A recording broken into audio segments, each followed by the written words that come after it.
are a winner. Stand tall, be proud. In the face of doubt, you shout it loud. Feel the strength, let it in. With every step, you're gonna win. You are a winner, feel no pain. You are a winner, feel no pain. Yeah, I woke up feeling like a champion. Every move I make, I got the stamina. Eyes on the prize, never lose sight. Grinding every day, pushing through the night. Got the fire in my soul, never back down. In the ring of life, I'm the one with the crown. Sweat and tears, yeah, I paid the cost. Every battle fought, I'm never lost. Hit the road, feel the winner. Stand tall, be proud. In the face of doubt, you shout it loud. Feel the strength, let it in. With every step, you're gonna win. Every challenge met, every goal in sight. In the gym, on the grind, it's a warrior's fight. From the bottom to the top, yeah, I've been there. With the heart of a lion, I face the dare. No fear, no limits, just pure drive. In the race of life, I'm alive. With every push, with every strain, I'm a winner, feel the gain. Hit the road, feel the power. In this moment, it's our hour. Rise above, break the chain. You're a winner, feel no pain. You are a winner. Stand tall, be proud. In the face of doubt, you shout it loud. Feel the strength, let it in. With every step, you're gonna win. In this moment, own your name. You are a winner in this game. You are a winner. Stand tall, be proud. In the face of doubt, you shout it loud. Feel the strength, let it in. With every step, you're gonna win.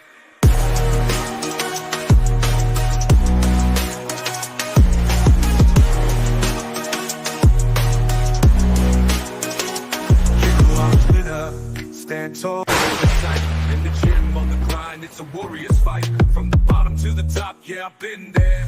With the heart of a lion, I face the dare. No fear, no limits, just pure drive. In the race of life, I'm alive. With every push, with every strain, I'm a winner, feel the gain. In the mirror, what do you see? Out in the face of doubt, you shout it loud. Feel the strength, let it in. With every step, you're gonna win.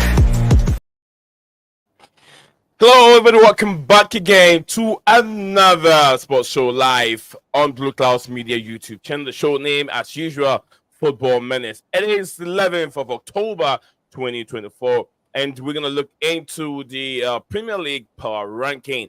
We're gonna review the season 7 games in so far. Look at where each and every team is lying from on top of the league all the way down. On top of the league, all the way down to on top of the league, all the way down to the bottom of the league. So that's what we'll be looking at today. So yeah, wherever you're joining us from, my name is Nizam with Stephen G in the studio with you guys. So today we're gonna look at each team, the spendings, and why they are languishing whatever they are right now. And good news for Chelsea fans, you will like this. Enzo Maresca has won the Manager of the Month, and so with the her counterpart, Sonia Bombasta, if I can remember, I think Bombasta is the name. The ladies' manager also won the Women's Manager of the Month, and also Dodgy Andrew Onana won the best save of the month as a goalkeeper. So yeah, that's what we'll be looking at today. I'm here with Steven. Steven, welcome back to the show, brother. All right. Yeah, I'm all right. You got it working now? It was handcuffs. Okay. International break, Steven. Always boring. But we're here looking at some few stuff. Premier League action. Week 7 is gone. Pep Guardiola, Enzo Maresca, Bruno Fernandes, Cole Palmer, Erling Haaland, and Saka, and Mr. Watkins in the images, right? If you guys can see them. Looking at the Premier League table, I don't know what you have for us today, Steven. Nothing really. What is going on with this day? Oh, you want to share your table, Premier League table? Huh? What was that? You want to share your Premier League? Oh, if you're not ready, I'll do that. I'll do that here. I've got one, but if you've got one already up, then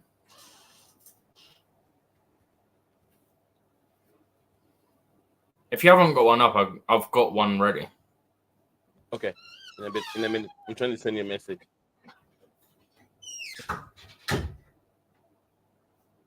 All All right. I sent you a message. Yeah, no, I just seen it. Okay. Let me know if you need to step aside for a bit. Yeah. If I need to, I'll just put like that, and then I'll turn camera off and I'll pop out. Okay.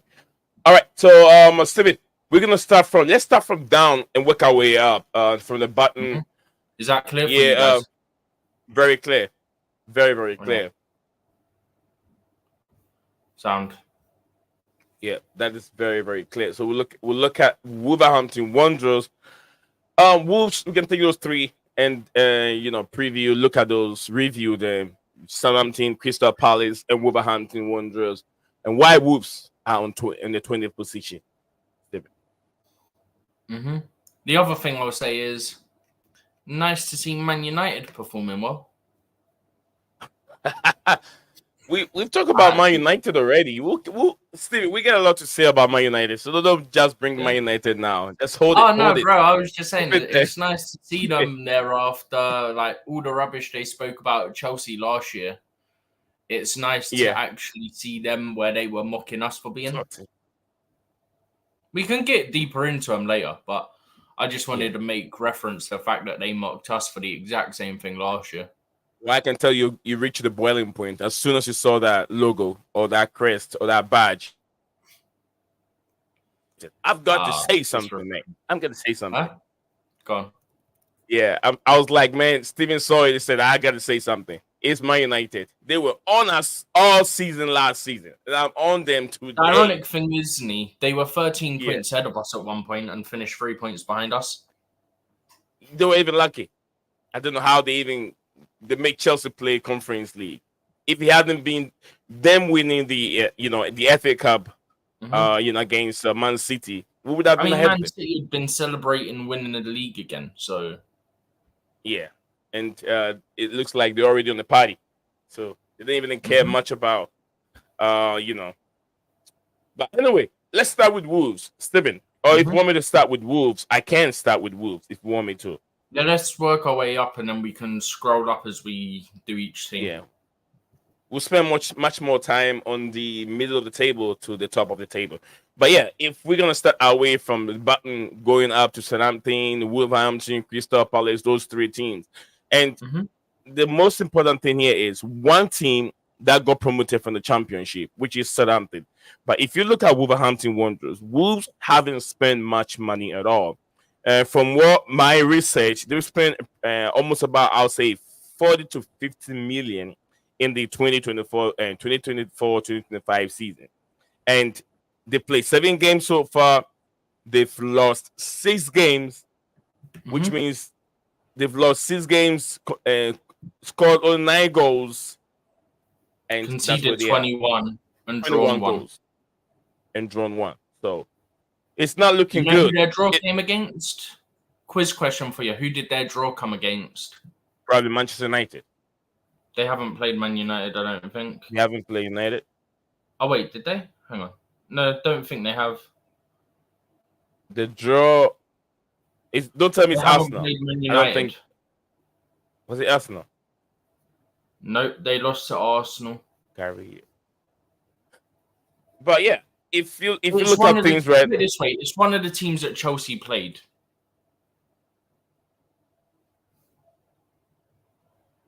It's not. Is it Brighton? Nope. They lost to Brighton in the cup, but they haven't played them in the league. They haven't played City. Have they played City? They play City next. That's why the Man City logo's next to their record there. Because the very end column is their next opponent. So Bournemouth next game's Arsenal, Wolves next one's Man City. I'm not sure, Steven. We played 7. Okay, it's someone that Chelsea played at home and drew against. So that gives you 2 options. Crystal Palace. Negative. Ooh, They Crystal lost to Palace. Crystal Palace in a Oh, friendly. so They haven't played Fulham. in the league. Did it drew We against haven't Fulham? played for them. Fulham. We No, haven't played for not them. Fulham. Forest. I meant Forest. I said Yep. Fulham. They drew Forest. 1-0 away to Nottingham Forest. Yeah. So their only point of the season didn't even come at home. Away. Yeah. But Stevie, you can't fault Gary O'Neill. We know how good Gary O'Neill was last season. They've lost the likes of Neto. They've lost some few players, key players that made their season much better last season. Where against Man United, against Liverpool, you expect Wolverhampton to pick up points from there, and dodgy referee decisions did not go their way. But Gary O'Neill is struggling, and when I look at the players that they brought in this season, it's not top-notch players. They're not game-changing players that can help, Wolverhampton Wanderers from where they are. I mean, accumulate more points. The only top player right now in the team is it Matthew Acuna? Is that his name, right? Cunha. Cunha is the player right now, the star playmaker with Wolverhampton Wanderers. But besides that, no. So they've scored 9 goals. They've scored 9 goals in the Premier League. Yeah. He's got 3. Their striker Larsson's got 2. Ain't Nori, their left back's got 2, and then Lamina's got 1. Yeah, I saw that goal. Where'd it go? Lamina. I'm guessing their other one. I'm guessing came from the bench or an own goal. Steven, a lot to go through. So let's make it snappy right here. Do you think if you look at how much money they spend, the manager, do you think that they deserve to be where they are? I don't actually know how much they spent, but realistically, last season they lost 18 games and finished 14th. 40 to 45 million. That's all they spent. How many players did they get in? Who did they get in? Do you have it to hand or no? No, I don't have it on hand. I don't have it on. I'll see if I can quickly find it. Some of them are unknown players, Steven. Unknown. Wolves. Oh my days, my phone's bugging. Here we go. Wolverhampton. See if this. Yeah, I think I have it here on my screen. They brought almost about 8 or 10 players. And Tommy Daly and Rodrigo Gomez, jogging strength, Larsson. That's their striker who's got 2 goals this season.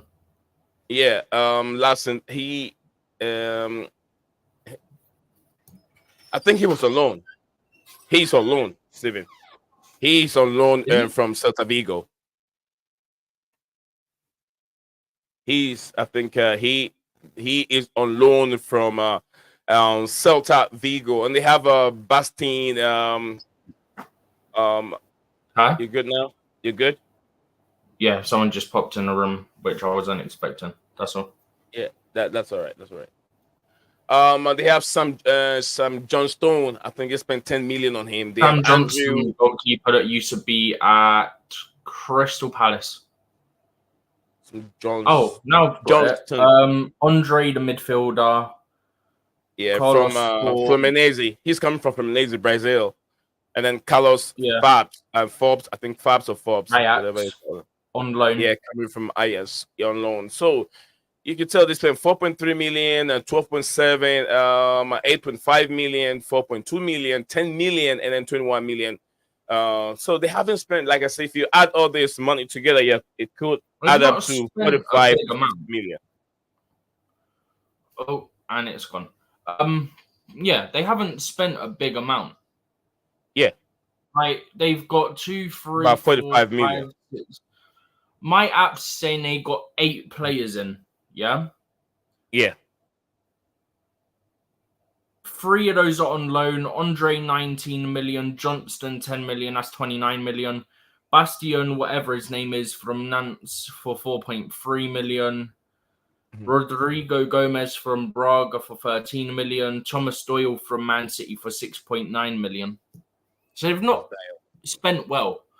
They had money to spend, clearly, because they've spent a fair bit. Neto one player alone. They've not spent it efficiently, is what I would say.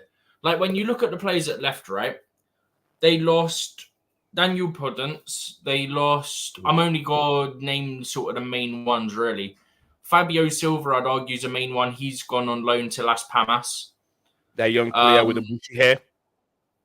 Yeah. Who else have we got here? Pedro Neto to Chelsea for 52 million. I don't know how much of that they got immediately, but straight away that gives you 52 million to spend, essentially, or depending what the add-ons are, it was still a big fee. So realistically, they could have spent better. From what I mean, they even sold Max Kilman, arguably, well, probably not even arguably, their best centre back to West Ham, 38 million as well. So between Neto and Kilman, depending on what the structure is, how much is up front, how much is guaranteed, and all that. Yeah, they're guaranteed, whether that's immediately or that's due to add-ons or whatever. Guaranteed, what's that? 60, 70, 90 million between Neto and Max Kilman. 52 plus 38, 90 million. I think they had another deal. You're talking about the players that is sold, the outgoing players. Yeah. Bro, they had like 90 million come in. I don't know the exact structure on that, but then you got Podence, which was about 5 million, so 95 million. And they used, what's that? 19, 29, call that 33, 46. Round that up would be about 53. They spent about 53 million. So they spent a little over 50% of what they actually got coming in. Right. So would you say that you said they haven't spent wisely, or they haven't spent the money well, but they didn't spend a whole lot either. Maybe in the January transfer window, they might bring a couple players in. But did you say they spent about 53 million, right? Yeah. And they got in about 94, 95. So but they're not players that are at least the same level to what they had. So I say that because last season they finished... Oh, I'm on the wrong season now. Shoot. Last season they finished 14th. Yeah. Last season they were 14th, 13 wins, 7 draws, 18 defeats, 50 goals, 65 conceded, and 46 goal difference. I'm talking at the end of the season. So that only shows after 7 games. 7. Yeah, that's 7. Yeah. Sorry. But at the end of the season, they were 14th last season. Yeah. But they needed at least players of the same quality. If they went out and got, I don't know, realistically, they got rid of 2 very big players for them in Kilman and Neto. Neto and Kilman, They did not replace those players. That's one of the big glaring issues, is they did not replace them. Right. Like, none of these guys, okay, that guy from Nantes is a centre-back. I don't even know if he's played for them this season, yeah? But they spent 4.3 million on him. I don't know what side they were mainly playing Neto on, but they bought in Gomez from Braga for 13 million. They could have spent so much better. There's other players they could have got that were at minimum the same level player as what they already had. Minimum. Great. So, Steven, let's wrap it here with Wolves and move on to Southampton. So Gary O'Neill, I think he's going to suffer. Gary O'Neill will suffer, and I don't think that they belong to where they are. Looking at it, bottom 3, we're looking at Wolves, Southampton, Crystal Palace. Now we're going to move on from. Steven said they don't deserve to be where they are, and I feel like they deserve to be there. No. Wolves shouldn't be where they are, but they didn't spend wise enough to avoid the situation they're in. Right.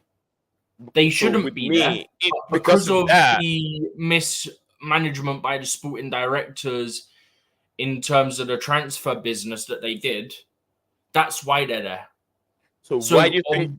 So realistically, they should be doing there? better than what they are, but they didn't replace the players they needed to replace well enough. So that's what I'm saying, that it deserved to be there because it did not replace the players that they sold out. They sold. I'm not saying they shouldn't be because of that. That's why they deserve to be where they are. I'm not saying they shouldn't be there.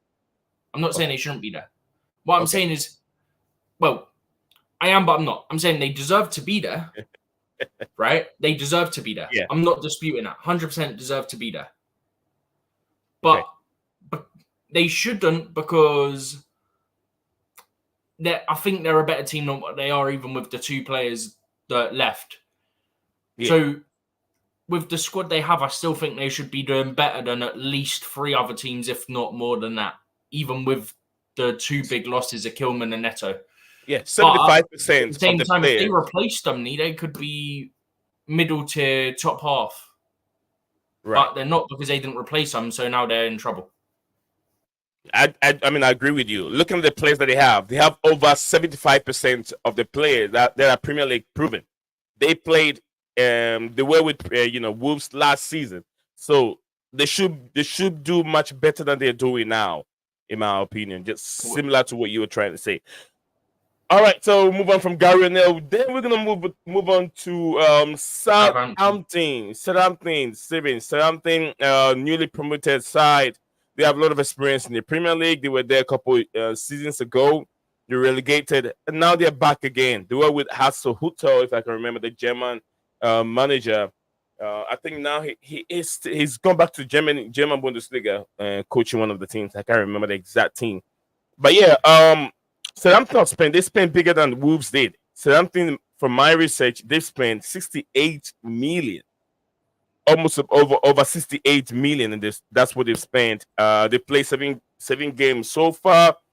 They've lost six games. They scored 4 goals and 15. I think they've conceded 15. Southampton, where do they go from here, Stephen? I think they have the youngest manager in the Premier League, right? No, that's Brighton. That's Brighton. Okay. Yeah. So when it comes to Southampton, right? Yeah. They did, I think it was 12 transfers this summer. Mm-hmm. So they got Harwood Bellis from Man City, the centre-back, for about 20 million. Okay. Adam Lallana on a free. He's got to be about 38 years old now. 36. Yeah. But then that's a free, so I'm not going to complain about that, even if he is 36. No issue there for me. He could help the dressing room. Charlie Taylor from a free transfer after he left Burnley. He's a left back. Nathan Wood for 3 million from Swansea. Ronnie Edwards from Peterborough for 3 million. But so with Ronnie Edwards, I think that's more of a long-term play. And I wanted to touch on this one because he's someone who, to my understanding, is actually very highly rated. And I think there was a few big teams in for him about a year or so ago.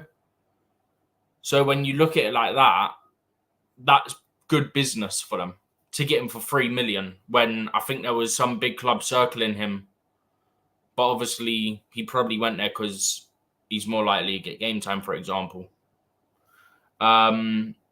I don't know who this guy is. Yukinari Sugawara, they got for 6 million from AZ Alkmaar.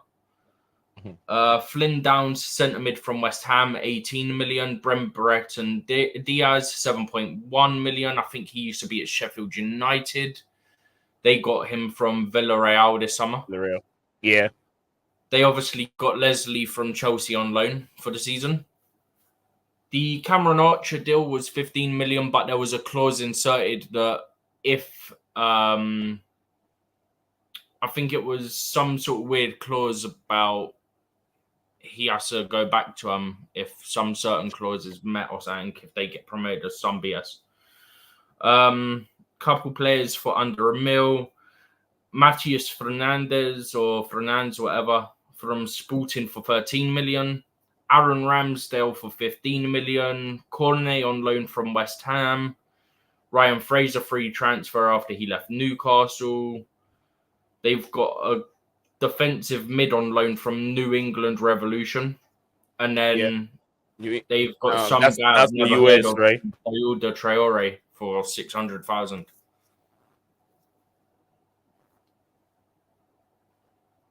But that was about the length of their business. So, Tommy Dio and all that players. All right, so that's where they are. Southampton, Crystal Palace. We're gonna move on from Southampton. Let's move on to Crystal Palace. Yep. Palace, from my research, they've spent almost about 70 to 80 million. Crystal Palace. They've seen a series of managers in the past 2 seasons. They have Ray Hobson there, and before Hobson, I think after Hobson, they have Patrick Vieira for a bit, and now they have and I forgot is it Russell? Is it Russell something? I can't get his name right. What's going on with Palace? Glasner. Yeah, Glasner. Yeah, Glasner. What is going on with Palace? What's going on is, to me, quite obvious. So, I think we all know the number one, right? Olise. Bingo. Olise is the number one issue, right? Not that, well, it is that he left, but that they haven't replaced. Because they sold him for, Steven, what was it in the end? 1 second. You can't replace Olise. Olise is Olise. Okay, no one else plays like Olise. That, but there's players out there who aren't going to be a massive drop-off from Olise that they could have afforded. They've got about 40 million, if I remember rightly, 40, 50 million for Olise, right? They sold one of their best defenders in Joachim Anderson to Fulham for 30 million. Yeah. Joachim Anderson, yeah. So straight away, you got, 70, 80 million immediately? What other deals have they done? Any other big deals? I don't think there is. But they've spent 70 to 80 million, like I said. So imagine, so that money that they've, I don't think they have money. They have. Palace. If you look at Palace, they have spent a lot of money. Look at Palace. Not massively. Like this summer, when you look at this summer, right? Yeah. They did, okay, that's 13 million, that's 16 million, that's 16 million. So that's 32 million. And then Nketiah. So what's that? Yeah, Palace around 60? 70 million. Yeah, 67.5 million. Average almost 70 million. That's why I put down almost 70 million. Nketiah is a 25, 26 million player for one. Yeah.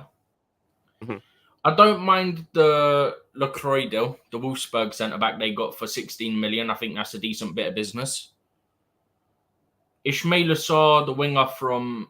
they got him from Marseille for 13 million. They got 1 or 2 free transfers in there as well. But the main thing for me is they've not replaced Olise. That's the main thing.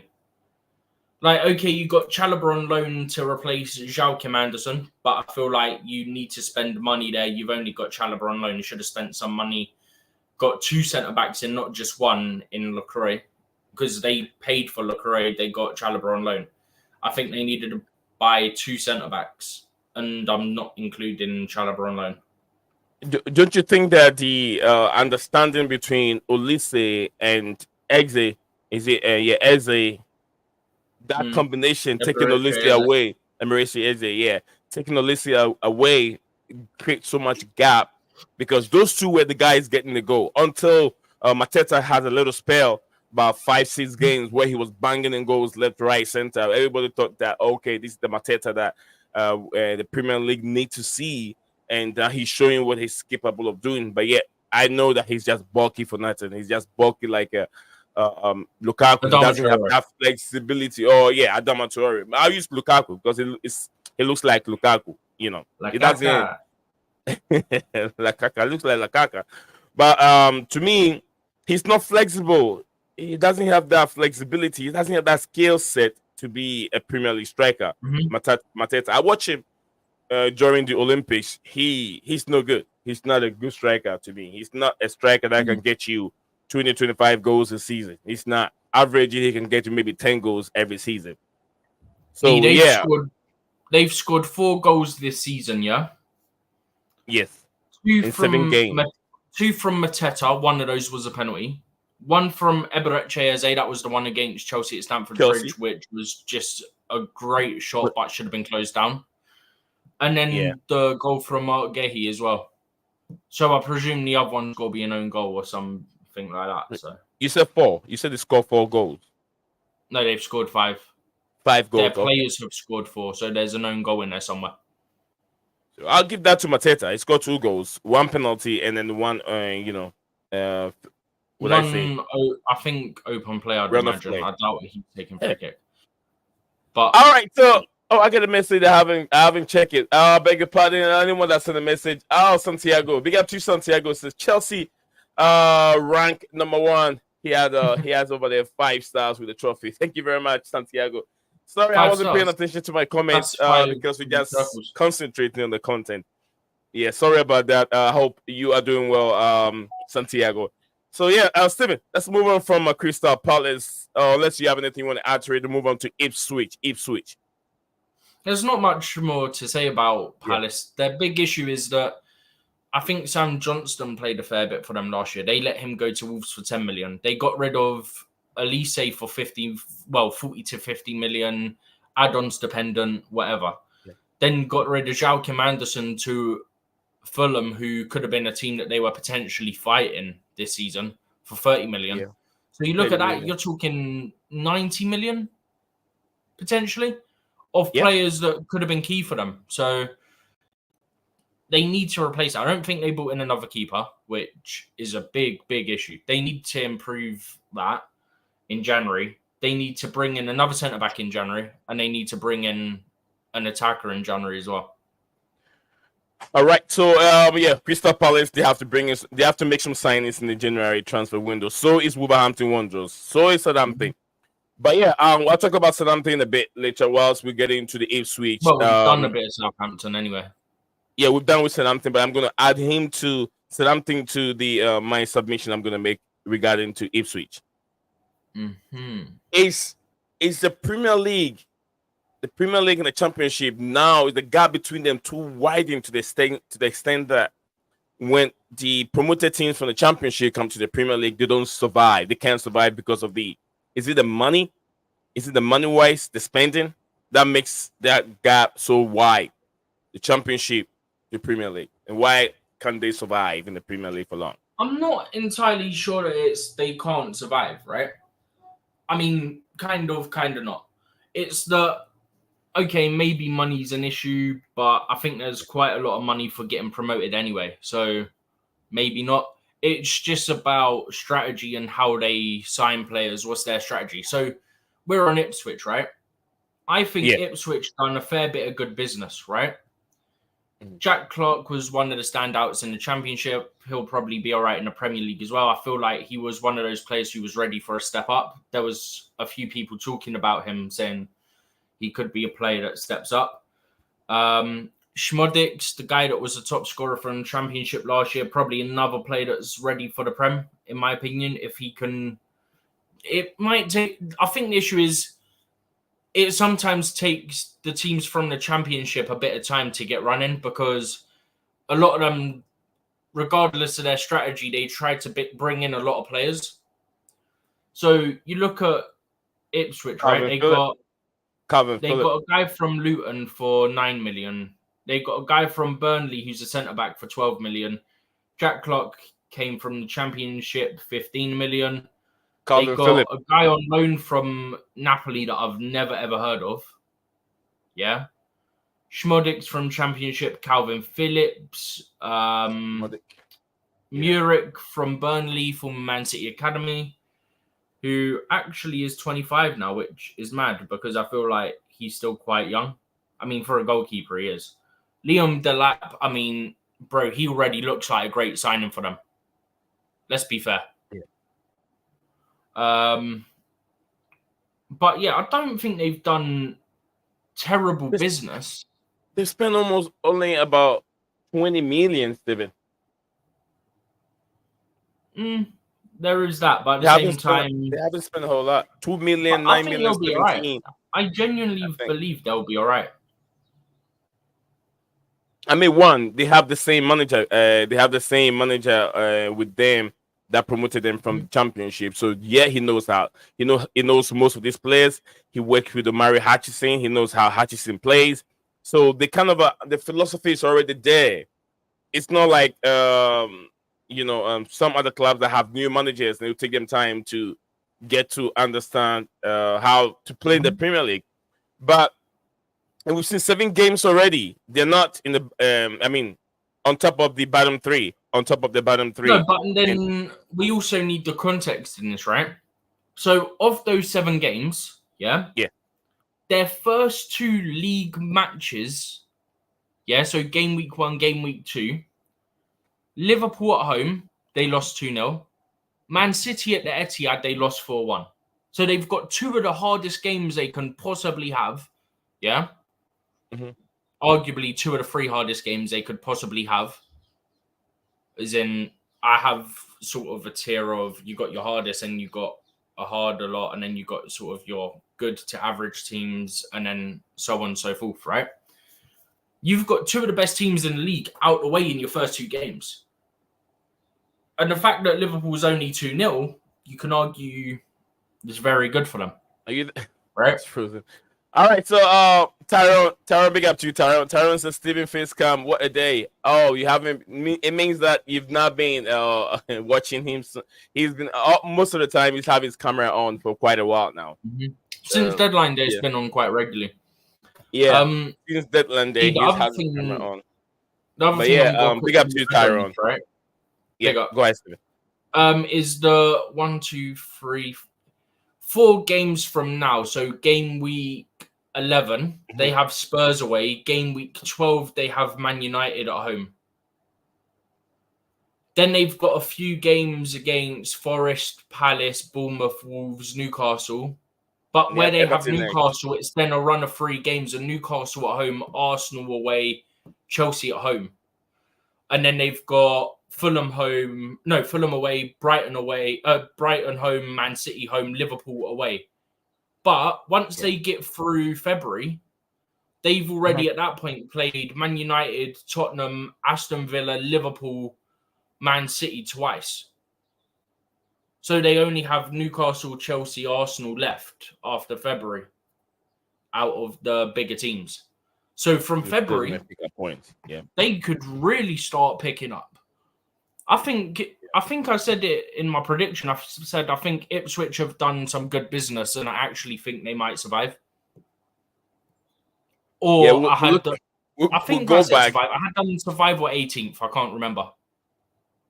I can't remember where I put them until we go back to the Premier League preview. Video and then revisit it. We'll check into that. So thank you very much, guys. Thank you very much. And see how they're coming along. Okay. Yeah. Like game week 19. All right. So next club on the bill will be Everton. Steven, we talk about Everton. Everton next, Steven. Everton Football Club have made some good. They've done signings. They've spent they didn't spend a whole lot. They spent 46 million, close to 50 million this season. They brought in signings like compared to some of the other teams, it's not a lot. Yeah. I mean, I understand why Everton did not spend a whole lot. One, they're still processing and building the new stadium. So a lot of money is going into it. And I know there are 2 different money. The stadium money is it shouldn't be the same also the owners. Money for. And the owners, so the owners are willing to sell, and it looks like they found a buyer. They find someone else who wants to buy it. So with that, when you have when you feel like it's the guys that own Roma that are buying them. Oh, that's good. Is that not the same people like we had from 776 or the 777 or whatever? No, 777. Where they were gonna 777. They were going to buy Everton, where they realized that they were bankrupt or they were fraud. It's a fraud company, whatever they are. No. They had a lot of financial issues that consortium, but they owned a lot of football clubs. They owned Genoa, they owned Red Star FC from France. They owned Melbourne Victory. They owned Vasco da Gama, which I think is the club we got Santos from. Yeah, I think that's where we got Santos from. Sevilla was another club they have a percentage of. Hertha Berlin's another club they had a percentage of. How many clubs are they going to have?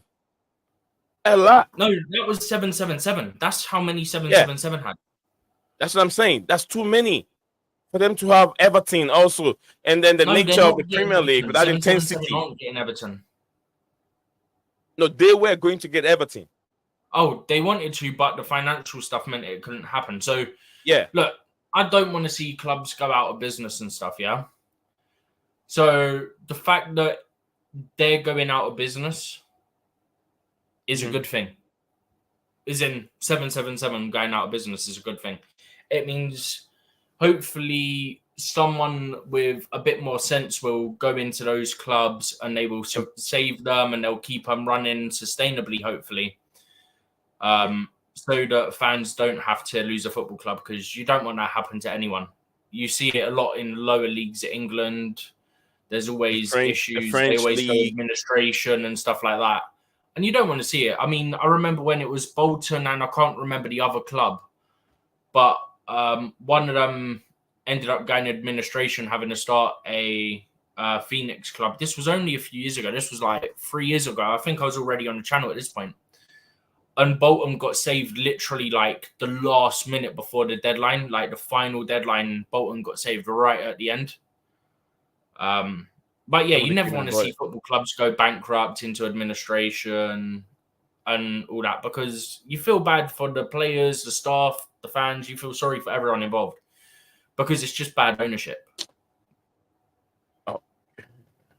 But yeah, I'm happy that Everton seem like they're going to get good owners. Hopefully, look, I know there's some people who don't like Everton. I get if you're a Liverpool fan, they're a rival club and all that. But for me, I don't mind Everton. Chelsea have struggled away to them, but at the same time, I don't mind Everton as a football club. I've got a mate that is an Everton fan. I don't want to see them get relegated. I quite like them, to be honest with you. So yeah, I kind of want them to survive almost every season, just because it's nice. I like having them in the Prem. I know why you like that. You know, I want to see more traditional clubs. Clubs that have the name, they make the derbies. You know, imagine, the Mess. I can't always say this. Merseyside, yeah, Merseyside derby, and there's no Everton. Imagine, and they're the one that make things difficult. Derby. Yeah, the one that makes things so difficult for Liverpool, because Everton, Everton going to grab some points from Liverpool when those derbies comes in. They definitely they can go to Anfield and make things difficult, draw, or maybe Liverpool going to Everton and losing the game to Everton. We've seen that many times, in the previous years, the past 10 years. So I want to see Everton in the league. I would like to see even Bolton Wanderers coming back, because Bolton Wanderers, man. Do you know who else I want to see back? And I think they're top of the Championship right now. Sunderland, bring back Sunderland. Sunderland. Newcastle derbies. Oh, Sunderland. Yeah. How about Leeds? I know you don't like Leeds. You don't like Leeds United. I hate Leeds.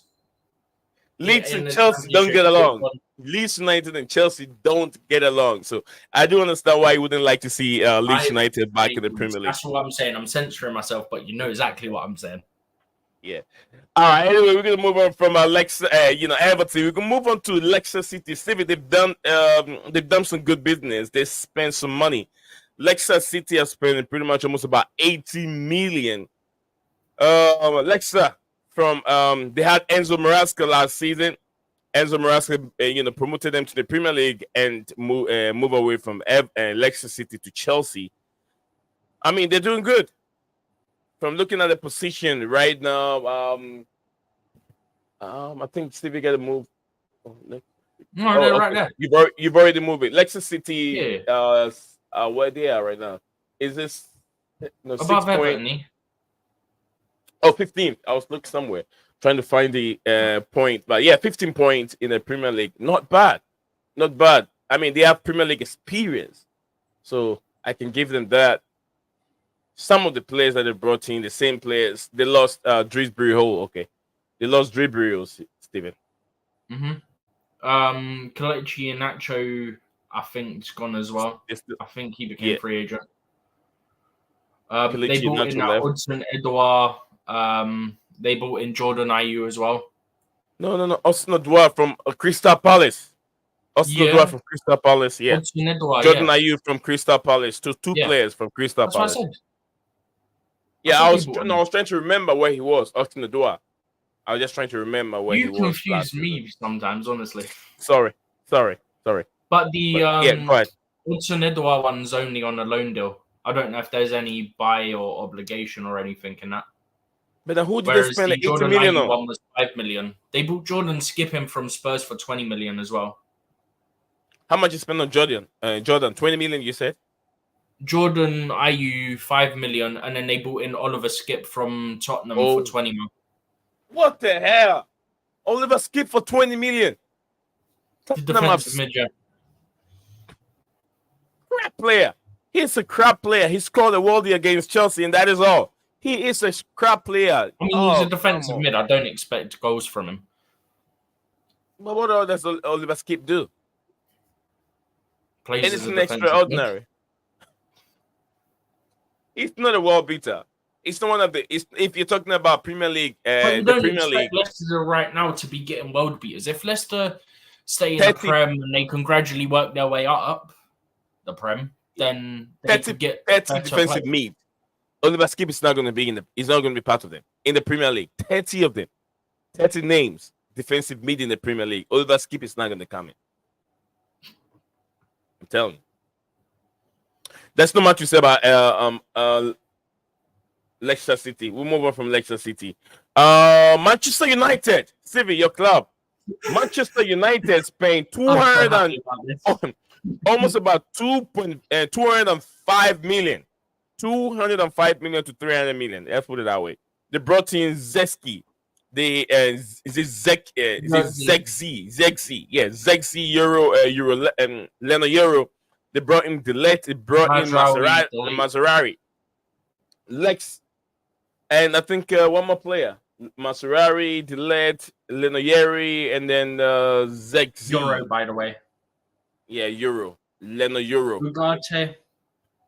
Ugarte also. Ugarte on loan, right? Did they buy him outright or was he on loan? No, they got him for 43 mil. See, all these players that they've got in they got Ugarte for about 43 million. They got Mazraoui for about 13, Delict for about 39, Euro for about 53. And then they've got Xerxes for about 37. Euro's injured until about the new year, if I'm not mistaken. Yeah, he is. Mazraoui, I think, was Mazraoui the one with the heart thing that got sorted? Was that him? Yeah, they said he's okay. Yeah, Mazraoui, so he's probably got to be out for quite a while as well because they'll have to keep constantly doing lots of tests and stuff. So that's two of their signings down for a while. The report said it's got nothing. I think he's all right. No, but he can be all right. He can't train yet, he won't be able to. Okay. There's already reports that he can't train yet because obviously he's had something done with his heart, so he won't be able to be back yet. He'll be out for a little while at least. All right, so guys, if you're watching this live, we are looking at Premier League power ranking right on your screen. The Premier League power ranking table, actually, but yeah. What's that, Steven? Premier League table.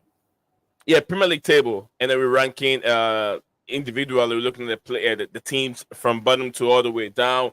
We're trying to see why is this team where they are. Did they do good business during the transfer window? And some did spend a lot of money, but yet did not bring good players in. And we are on Manchester United right now. The review Manchester United spending, the players they brought in, and was it necessary for them to bring certain players in? Manuel Ugarte, which they got from PSG, hasn't played a lot of games, but why wouldn't they play that player of spending that much of money on him? He's played 5 games. They brought in Delete also. He doesn't start games. Ugarte doesn't start games. He's come from I mean, the he's bench. played 5 games and 3 of them in the Prem, 1 in Europa, 1 in the Carabao. I don't know how many of those are starts though. Okay. So yeah, we'll look. With me, right? Go. I don't particularly like the Ugarte deal or Ugarte or however the heck he pronounces it. Yeah. Ugarte. Manuel Ugarte. Well, I've heard Ugarte. about 3 different ways, so I've given up. So I'm gonna say it about 3 different ways. Ugarte, if I can remember. Ugarte. Anyway, don't matter. It's a noun. I don't pronounce it. I'm not keen on that deal. The Mazraoui deal, I actually thought was solid. I thought the Mazraoui deal was a decent deal to do, especially at 13 million. You can't really complain at that. It's a cheap deal, low risk. Delict, I don't know. I'm sort of undecided on that because he was great when he was at Ajax and he was their captain. I don't think he was great when he was at Juve, and I don't think he's particularly great when he was at Bayern either. So for me, that one's sort of, I can't really decide where I sit on that one. Euro, at the time, even though it was big money, I actually kind of liked that deal. I thought it was a good option for them to get. Zirkzee, we spoke about the other day when we were talking about him and Højlund. They bring 2 different things, and it can sometimes get a bit confusing for the rest of their team because you've got 2 different setups that you're trying to work with. 1 minute you're playing one style in one way, and well, I say style, you're not really got a style under Ten Hag, so it's what it is. But 1 minute you play one way, next you're playing another, and it can get confusing. Do you get what I mean? Mm-hmm. Whereas with Chelsea, I feel like our main options for the most part have been Nkunku and they've been Jackson. And I feel like both have good link-up play and both can kind of get in behind if we need them to as well. So I don't think the profile of player that Chelsea have in terms of Nkunku and Jackson's massive difference. It don't require you to play differently. Huh? Stick to United. Stick with United. No, I am. No, you're not getting my point. My point is, Chelsea, we have Nkunku and Jackson at Chelsea, right? Mm-hmm. They're kind of similar. They can both sort of come deep, play it, and then spin behind. Whereas Man United, I feel like Højlund and Zirkzee are 2 different profiles, which is what I'm saying about it. Makes it difficult because you don't know what you're doing 1 minute to the next. That's what I was saying. I was doing it as a comparison. So one has 2 kind of similar profiles, in my opinion, and the other just has 2 different profiles, which makes it complicated.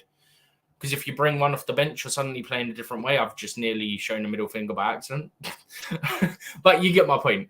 2 different profiles makes it a bit complicated. If it works, it's brilliant. But under Ten Hag, that's just not going to work. We've seen it's not going to work. Under Eric Ten Hag, we've seen it. It's not going to work coming from Steven G. But yeah, I feel like Leno Yuri, they spent, I think, about 60 million on that player. Yeah, to me, I know he has 53. 53. I mean, if you add everything, all the add-ons and everything, it add up to 60. I think this one includes add-ons, but I'm not certain. I mean, if I can remember during the transfer window, they were talking about 60 million within that range. But anyway, so like I said, Leno Yuri, I don't think that he's a 60 million player. At least averaging 45 million to 50 to me, because he hasn't done it anyway. About 50 million anyway. Do what, 7? They paid about 50 million for him anyway. 50 million. Yeah, I think it should be around 45 to 40 million. He's not anywhere near. He hasn't done it anywhere. And I watched clips of this guy. I was a bit worried. He couldn't tackle. He was flying, just sliding tackles and can't even get to the player. But yeah, let's see what he can do when he gets fit. I wish him the best. He gets better. It was £52 million plus 6 million add-ons. £52 million plus 6. So with the add-ons, it's 58, but the base fee is 52. Okay. So pretty much, like some people say, 60 million about that time. I remember when they were talking about. People say Mudrik's 80 million when actually it was 62, and it's like 80, 90 if he gets stuff like Ballon d'Or. So. Yeah, if you don't, that's what we always tell people. Sometimes don't look at the numbers. That's why I'm doing the same thing. They're closest, right? That's why I try when I can to go for the guaranteed fee, because we don't know what the add-ons are for Euro, whereas for Mudryk, we know at least one of them is related to Ballon d'Or. And I think there's one or two maybe to do with Champions League on Prem as well. I could be wrong, but I think that's correct. So immediately you go, well, it's not happening with a Ballon d'Or. Who knows if we'll get a Champions League whilst he's here? And who knows if we'll get a Prem whilst he's here? So straight away, you knock off a lot of money from what people speculate it being. Yeah. And that's why I'm trying to be fair and do it for the other teams as well. I don't want to be like Sky where they just bang the add-ons in and go, he was an ex-fee player, when the reality is it's not that at all. All right, Stephen G right there. We're going to move on from Manchester United. The next one will be Bournemouth.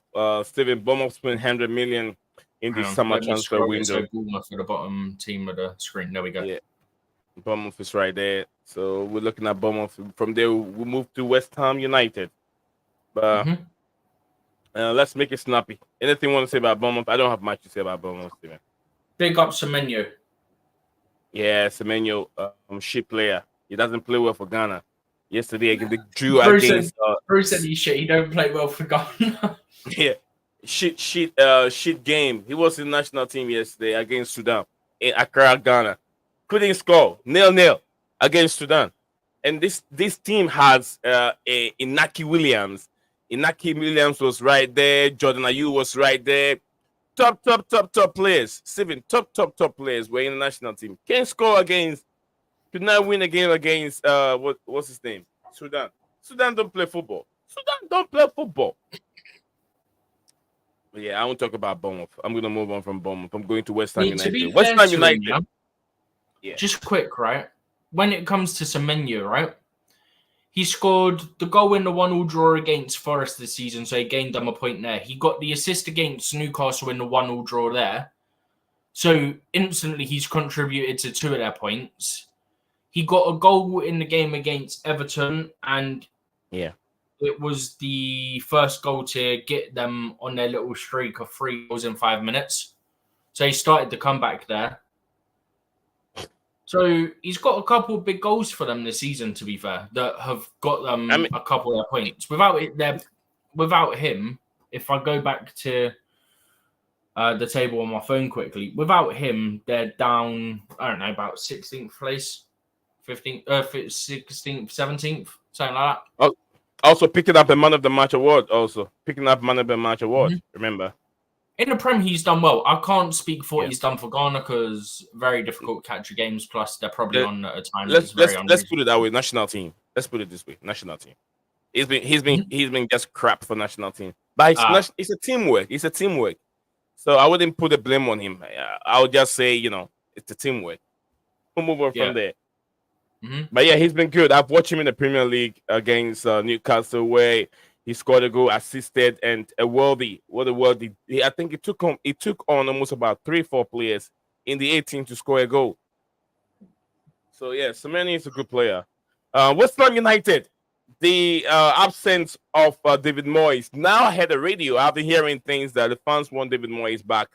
They spent 85.2 million.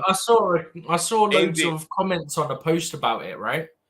So there was a thing that the manager left on crutches or in a walking boot after the game at Anfield because he done his leg or something, right?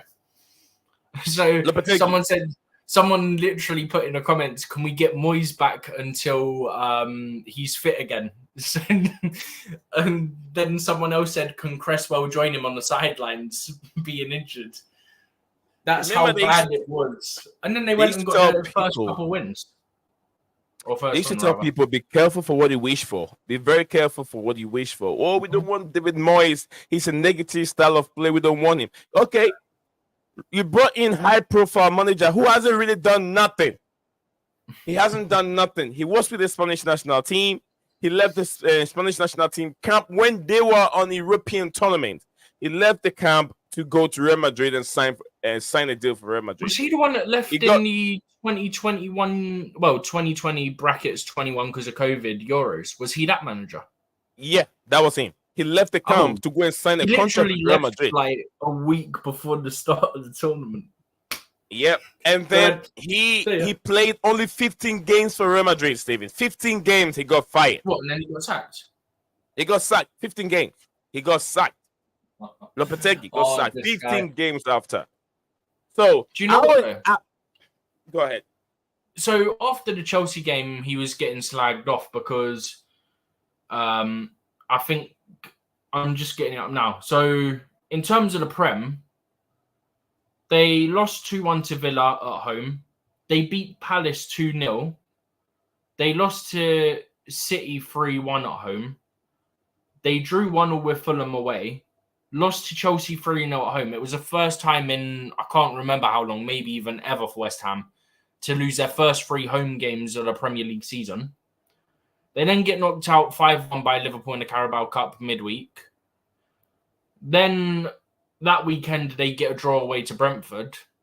Now they're back at home. Their 4th Premier League game at home of the season against Ipswich Town. Go 1-0 up in the first minute. 5 minutes later, Liam Delap equalises. And I think a lot of West Ham fans at the 6th minute mark when Delap equalised thought, here we go again. We're going to draw or lose at home. Yeah. And then they just turned it on towards the end of the half. And then 43rd minute, 2-1 to West Ham. Go in half-time 2-1. Like 4 minutes after the break is 3-1. And then 20 minutes later, it's 4-1 and the game's done. So I think a lot of them were panicking at 1-0, and then towards the end of the half, something just clicked and they just got a couple of goals, one at the end of the half, one very early in the second half, and it just changed the game for them. So, look, we thought it was going to take time for Enzo Maresca. We said give him 5-6 like Premier League or competitive games. Then you'll start to see the style and maybe you'll start to see the results. Fortunately, as a Chelsea fan, the results came earlier. But that's not always the way. We've seen it as Chelsea fans. We've seen it at other clubs as well. This is a prime example. Julian Lopetegui struggled at the start of the season. Okay, he got 1 win early against Palace.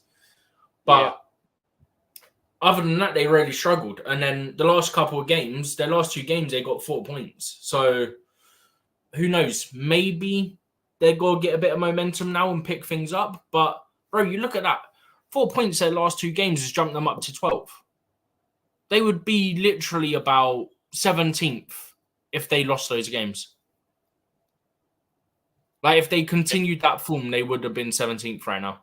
And I don't see them playing any differently than what they're doing now. But the thing is, right? You and I cannot argue the fact that they don't have players. They have tons of talent on that pitch. Well, Paqueta, the FA want Paqueta. I think it's the FA want Paqueta to get a lifetime ban, don't they, for the gambling and stuff? Well, it's what he's done. It's not the FA wants him. It's something that he has done. No, but I think the FA want him to get that lifetime ban. I think that's what I read. But either way, you've still got Kudus, Jared Bowen's, and somewhat decent player. I think we can agree on that. Bowen's not a bad player. Top Ayers defenders, Steven.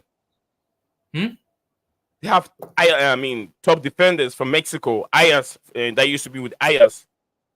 What's his name again? I can't remember his name. I just were interested in him. Remember?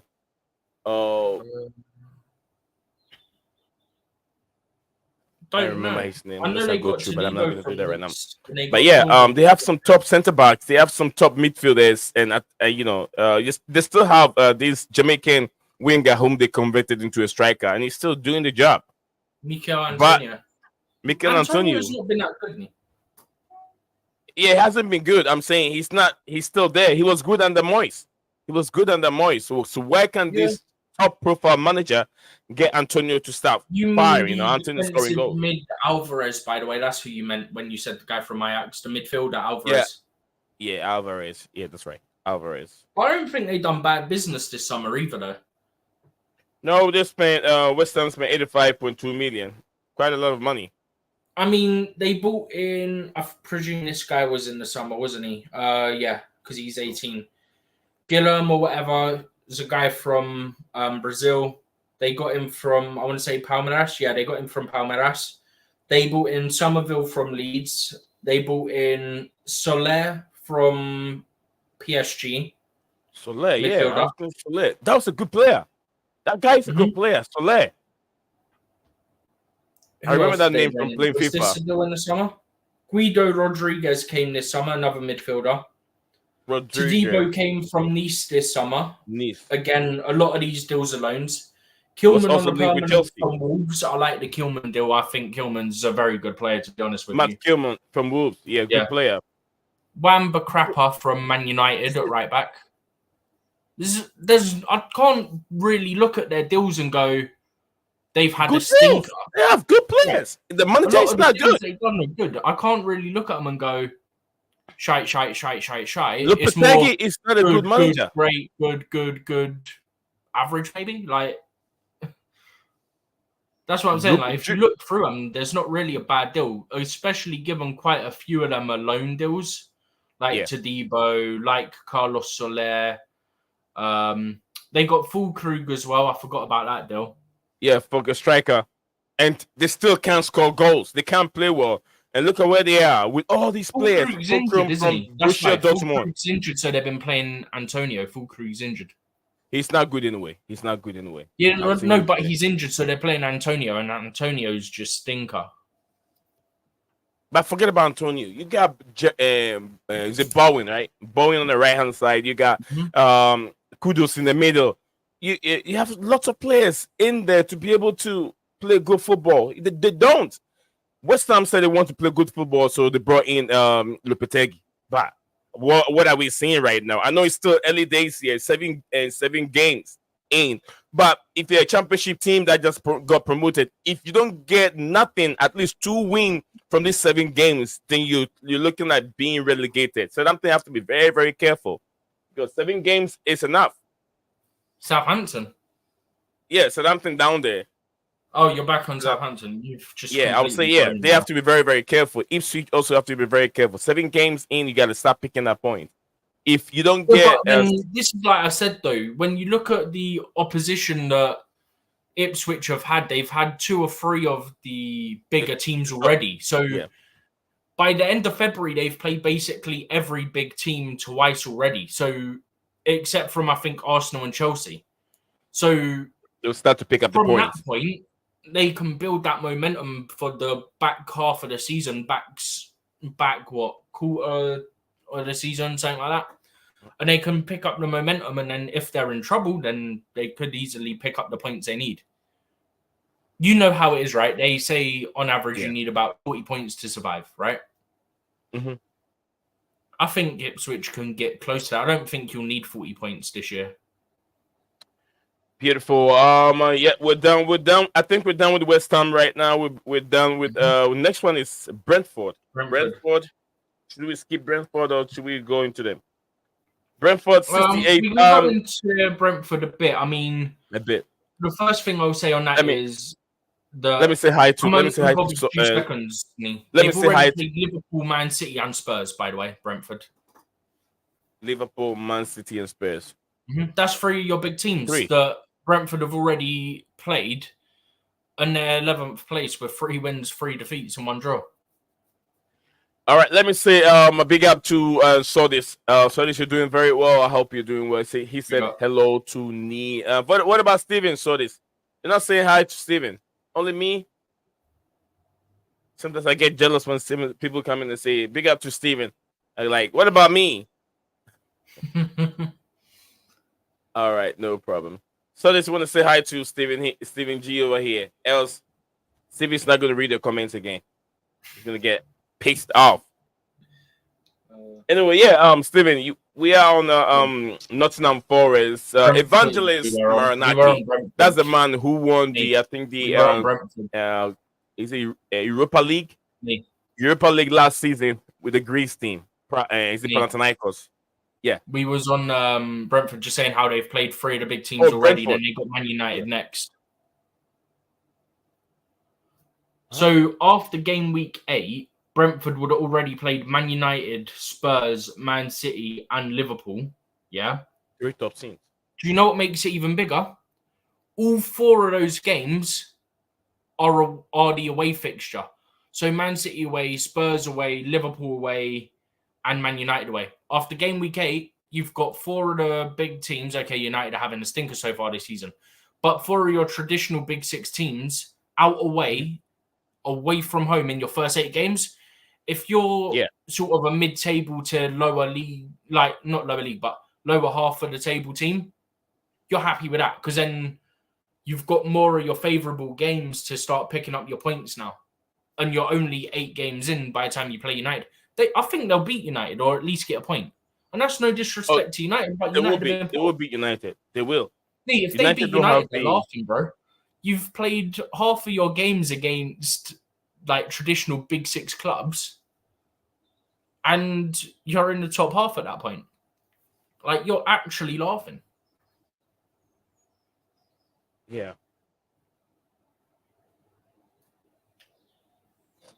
But that was all I wanted to add on them, especially given they lost Tony to be doing this well as well. Also, the other thing without Tony, Steven, without Tony, they were still scoring. They were banging the goals. They were winning games. I guess, but at the same time, the other thing I want to quickly add is, can they keep their record of scoring in under 3 minutes going against Man United? Please. My neck. Right? My neck. What? It's like stiff? This side. No. When I turn this way, I feel the pain coming in here. What, like nerve? Oh no, it's not nerve. It's just a pain in the muscle. Probably from maybe turning my head in one way, or maybe I don't know. Yeah, after the stream, I'll go get some pills. The pills is not going to get rid of it, but it'll just numb the pain. That's all it does. Anyway. All right, so we've talked about Brentford, Nottingham Forest, Steven. Nottingham Forest did not spend a whole lot of money, but they have good players, Steven. Forest is next on the table. Nottingham Forest, owned by Evangelist Maranaki. This team did not spend a whole lot. I'm trying to see if I can find what their transfers were. They said that over here it says that in the first season back in Premier League, Nottingham Forest made 21 off-season signing at the cost of 160 million. This was above the club's permitted losses of up to $77 million, resulting in a fine and drop into relegation zone. So that was previously. This report. 2 years ago. Yeah, 2 years ago. But yeah, this season they were here last year and they're here again. Yeah, they only spend 20 million right now. But if you look at the players that they have in their position, they have They got that Giovanni Reina from Dortmund for under 1 million apparently, or is he on loan? Giovanni Reina. Oh no, he's on loan. He's on loan. I stand corrected. No, he's on loan. Yeah, Giovanni Reina, American. I think it's a loan. The American player. Yeah. Who else is it? Do you know what? They've got a couple of good deals that are on loan. I mean, bro, Matt Sells from Strasbourg in February was mad. The Reina deal was in January. I stand corrected. He's no longer there. My app suddenly went all the way down to January window. So that was fun. Yeah. But yeah, I mean, they've not spent a massive amount. I think they spent about 40 million, roughly. Actually, they might have spent more than that. Yeah, they've spent more than that. They've spent a fair bit. Actually, quite a bit. But I like the Ward-Prowse still on loan from West Ham. I do like that deal. That's one deal I can immediately point at and say that's a good deal. Because realistically, set pieces. Yeah, but then the thing is, right? He can score from them in terms of the free kicks, but his corner kicks are typically a very dangerous corner as well. Yeah, he whacked it very well, man. He whacked it to the 18. Right. But the thing is, I think he's not one of those players who only is for set pieces. I think he can do some good stuff in open play. But having someone who's good in open play, he's not that great on the ball. He's not one of those names. I mean, maybe if you add the one of the Brazilian names to it, you might even say maybe it's a world beater. Go ahead, Steven. No, I wouldn't go that far. No, but what I'm No, I'm saying saying is he's okay. let's be fair. He's fairly good in open play, but the thing that most people think of are his set pieces because of purely how dangerous they are. And bro, people can say X player only scores set piece goals, yeah? Every goal counts the same. You don't get any more for scoring from open play. If he Go can ask get the a couple junior. of if he can get a couple of free kick goals or something, yeah, that gain them points in games, they're buzzing. They're absolutely buzzing with that. He's a And your good club player. would be the same. But I was saying last night, right? I'm gonna go and say something quickly about Palmer because I'm linking it with Ward Prowse thing about set pieces, right? Palmer is now working on his free kicks. Yeah, we saw it in the Brighton game, and he took one or two. I think he took one last night. That was very good, very close to going in against Greece. Yeah, he went to slide. It's just the like fact that hairlining. bro, it was like that, literally Yeah, about that. The fact that Palmer's improved that, he's fairly consistently good with his corners, I think, and yeah. then he's also got the penalties. That's pretty much what Ward Prowse does. Just Palmer's another level when it comes to open play. Compared to Ward Prowse, Palmer's like up here in open play. So having those set piece players can be a big contributor, right? Because realistically, Ward Prowse gets a good ball in the box in a dangerous area from a corner, get your head on it, you potentially score, like if you can get good contact on it. So it adds extra potential points for him. So I like it. All right. So we're gonna move on from Nottingham Forest. Tottenham Hotspur, Steven. Tottenham Hotspur is big spenders. One of the biggest spenders in the Premier League. 148.85 million. You're talking about 149 million. Tottenham Hotspurs. They brought in lots of players. And he reminds everyone Spursy, what you call a manager. what was that, Steven? Remind everyone what you call the manager. Yeah, Postecoglou. Angie Postecoglou. Yeah, he got no clue on what he's doing on the pitch. How can your manager, this manager leading in the first half, 2-0, 2-0, sat there for Brighton to come in the second half, equalize it, and then have the game and won the game 3-2. It only happens in White Hart Lane, Tottenham Stadium. It will never happen No, anywhere. It was at Brighton, wasn't it? It was at Brighton. Are you it was sure? away. No. Yeah. No, it was away. It was away? I'm certain it was away. I thought it was. Yeah, it was. It was at White Hart Lane. It was at Amex. It was at Brighton Stadium. Amex Stadium. Okay. Bro, Brighton so Stadium. that was on Sunday. They kicked off the late kickoff, the 4:30 or whatever it was. So I was on my way back from Chelsea. So I was changing trains. I saw 1-0 Tottenham, right? Get off the train. I weren't getting the catch-up notifications I normally do when I come out of the tunnel. I thought, it must still be 1-0. I'm waiting to get my food. I see the messages from you lot in the chat going, it's 2-2. As soon as I put draws the best result for Chelsea, it pops up on my phone, 3-2 Brighton. I was like, for goodness sake, man. Just once. Please, just once. Is all I ask. Clean. Tottenham Hotspur's 148 million. Stephen, which of the signings would you say that the signing they made this summer is not a good signing? We've seen Brennan Johnson on the right hand side. He's been criticized, but he's been scoring goals. Last summer. Well, last summer. All right, they brought in Dominic Solanke. Mm-hmm. Are you impressed with Solanke? Are you impressed? I don't think Solanke's been that bad. I mean, big fee. I don't think he's been bad at all. 60 million. I criticize the fee, yeah, because I don't think he's worthy of 55, 65 million, whatever it was they paid. It was in that ballpark, yeah.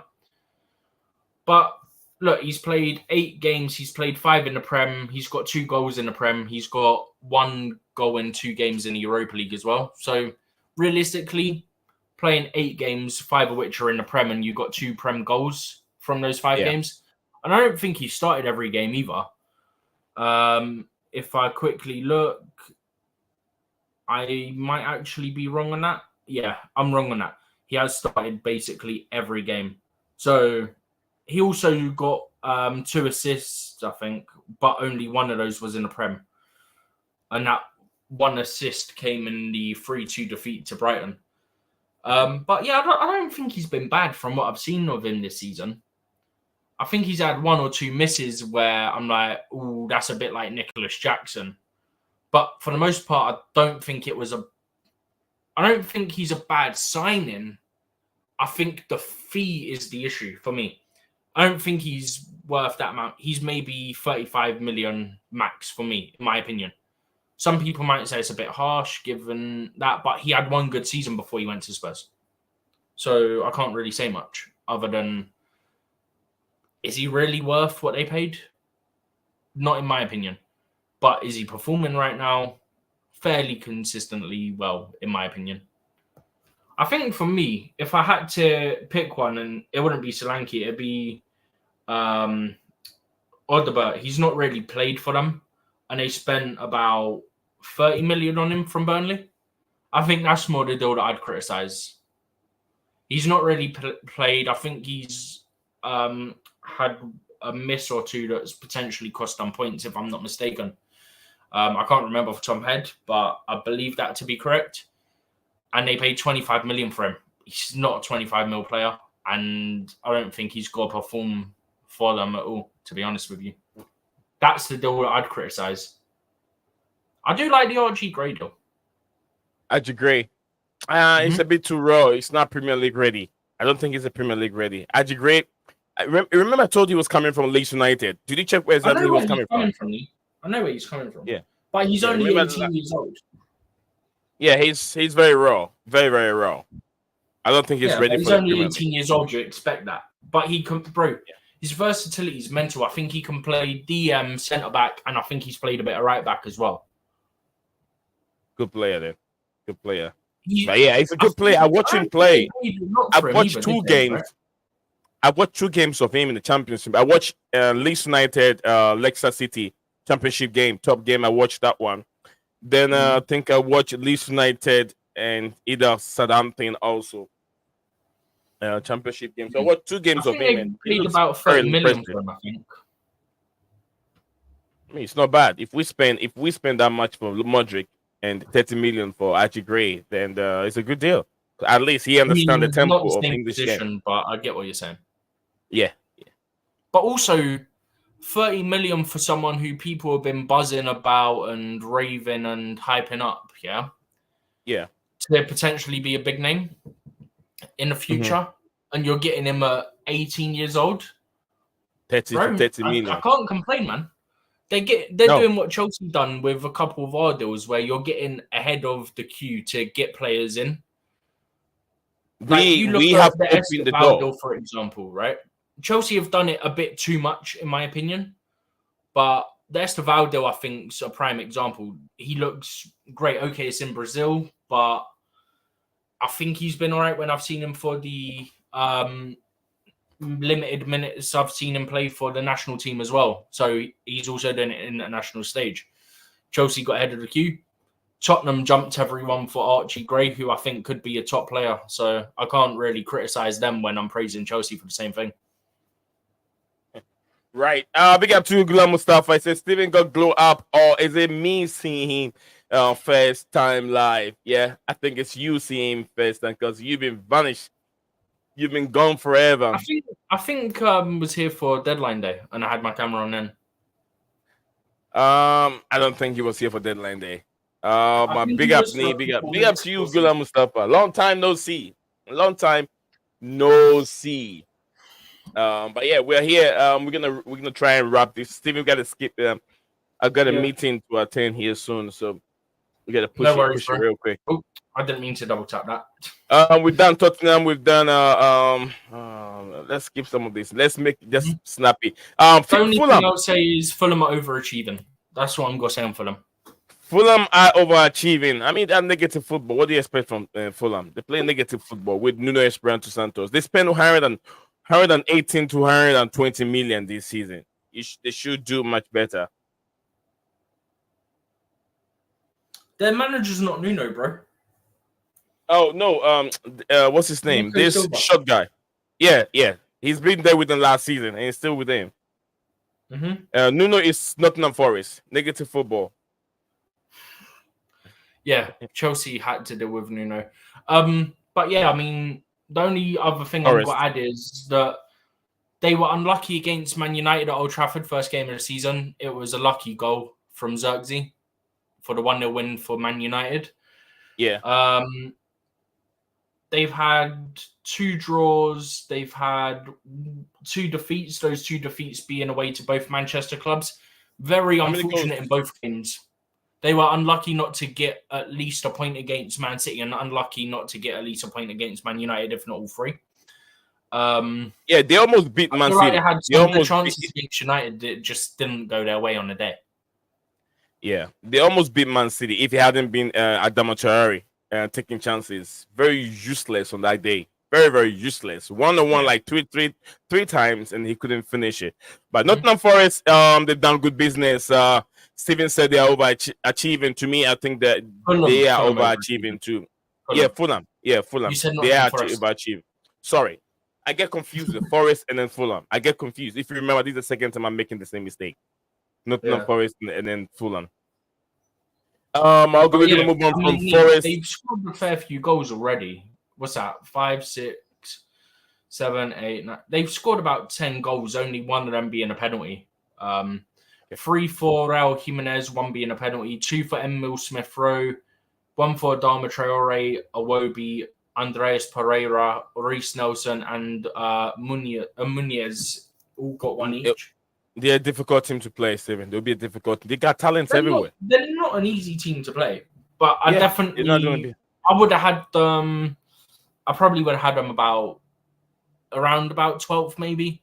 So they're overachieving for me at the moment, and that's mad when you think about the fact that they're there and they've lost to both Manchester teams and been unlucky against both Manchester teams. Okay, you know what I mean, right? Yeah. But that was literally my last point on them, was that they've been unlucky against both Manchester teams and they're still in the top half. Newcastle United, 752 million spent. They didn't spend a whole lot. They've left Eddie Howe to dry. What's your thoughts on Newcastle United? They can't spend much money.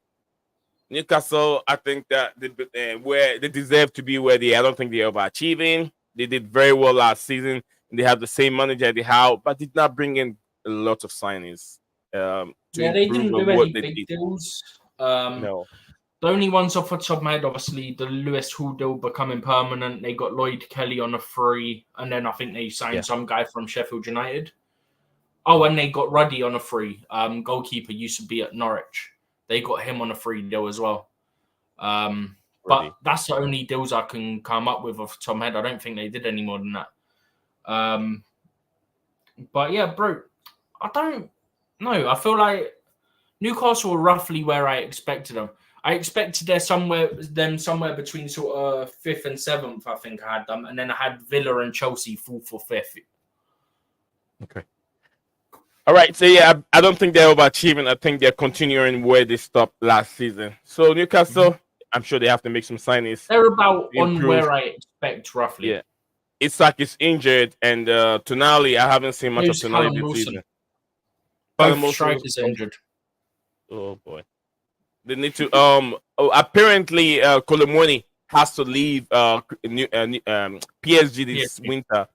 PSG is willing to let Colomoni leave. I don't know if Liverpool and Newcastle United will go for him. Chelsea doesn't need a striker right now. If they do, please don't go for Colomoni. We don't need Colomoni. He's no good. All right, so we're gonna move on from Newcastle United. Now next will be Brighton. Steven, Brighton. I said they are the I think the second top spenders in this summer window. 192 right now. Top spenders, I think. Top or they spenders. were the top net spenders. Second. It was one of them. Yeah, second. Yes, top net spenders, but second, I think, behind Manchester United. United spend more than everyone. 94 on my books, but I know it's more than that. Brighton Football Club. Are they overachieving? They're 6 on the table. Not really, no, because similar to Newcastle, I had them both sort of fighting for the last 1 or 2 European places, potentially. But I had a big group of those. I expect Man U and Spurs to be in there as well. I expect like 4 teams fighting for those places. I had Chelsea and Aston Villa, as I said, 4th or 5th. One to be 4th, one to be 5th, in my opinion. Then between 6th, 7th, 8th, which could all be European places depending on who wins the cups. I've got Newcastle there. I've got Brighton there. I've got Spurs there. And I think I had Man U there. I might be missing someone, but I don't think I am. So between those last 3 sort of European places, I've got 4 teams sort of fighting for it. So they're about where I expect as well. Not significantly above because I had them sort of 7th, 8th. So they're sort of, as I said, I think it was yesterday. When I say overachieving, you have to be like 3 places above where I expect. But have you considered that they lost their main manager, which is Roberto De Zerbi, to Marseille, and they brought in a new manager, and the manager is getting them to play exciting football and still be able to,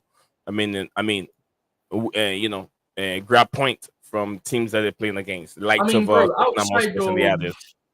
outside of Chelsea, out of the big teams they played Man United at home, they played Spurs at home, they played Chelsea away, they played Arsenal away. That's not in order. If it was in order, I'd tell you Man United at Amex, so at home, then Arsenal away, and then Chelsea away, and then Tottenham at home. The only one of those games they lost was Chelsea, 4-2, 2 weeks ago. Chelsea beat them very well. Yeah. The only one of those games they drew was Arsenal at the Emirates. They won both their home games, which were against Man United and Spurs. 2-1 and 3-2 respectively. 2-1 against Man U, 3-2 against Spurs. That means they've only got Liverpool, Man City left of the traditional big teams. So they're in a good spot. They got Newcastle next. And then 2 weeks later, they got Liverpool. The week after that, they got Man City. So by the 10th of November, so by next international break, they've played all the big 6. So that means it gives them till about January to start building their momentum. I think they'll be there, bro. I think they'll be in European competition. They don't have Europe this season, which is one of the factors I think contributed to them not getting a European spot last season, is that they were distracted from playing on the Thursday nights in the Europa League or whatever it was they were in, Europa or the Europa Conference. Can't remember which one it was, but I think it was one of those. I think they were in the Conference League.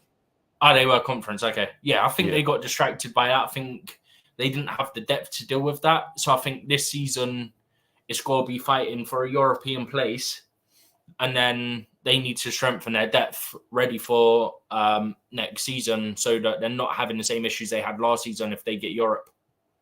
No, I think they were in the Europa League. They were in one of them. I know that. Yeah, you were in the Europa League. One of them. They were in the Europa League. It was more difficult for them. Yeah. But either way, when you don't have big depth, when you've got quite bad depth like they do, and you're playing Thursday, Sunday, it makes it very difficult. Very, very difficult. Chelsea are a luxury in the terms of we're such a big club and we've got such great depth. Whereas a team like Brighton, they don't have that. So it makes it very difficult for them to compete on 4 fronts: Premier League, Carabao Cup, FA Cup, and then Europe. It makes it very difficult. I agree. We move on from Brighton. We're going to move on to Aston Villa. One of the biggest spending. They also spent 200 million. Chelsea spent a little bit more than them. So, yeah, Aston Villa Park. Mr. Good Evening has been there. He's getting this guy. He's playing very well. He's got the likes of, top players. He's been the same manager last season, same manager this season. It's like a continuation of where they stopped last season. He's been 3 seasons. No, he hasn't. I think it's a year and a half, isn't it? Year and a half? No. He was there last season with them. And then he was there last season, but didn't he take over the season before about halfway through from Gerrard, no? Yeah, it's almost 3 seasons. No, almost 2.5 seasons. Almost 2 seasons. He's done about 1.5, roughly. Okay. Well, a little over 1.5 because we're into the new season. Should be But two. Let's say it's been there for 2 seasons. Nearly, yeah. Let's call it 2.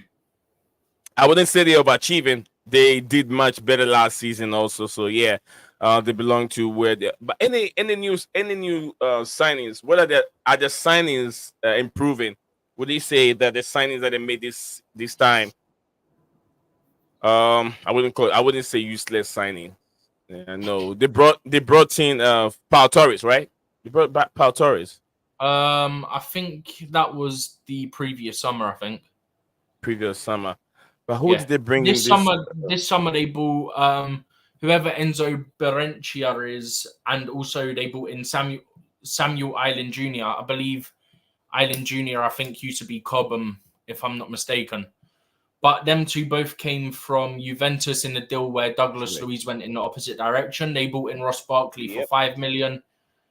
They bought in Cameron Archer for 14 million from Sheffield United because there was a clause on if Sheffield get relegated, then they have to buy him back. But then what they done was they almost immediately sold him for about 25 million. I forgot the team we mentioned earlier that they sold him to. I think it was Southampton.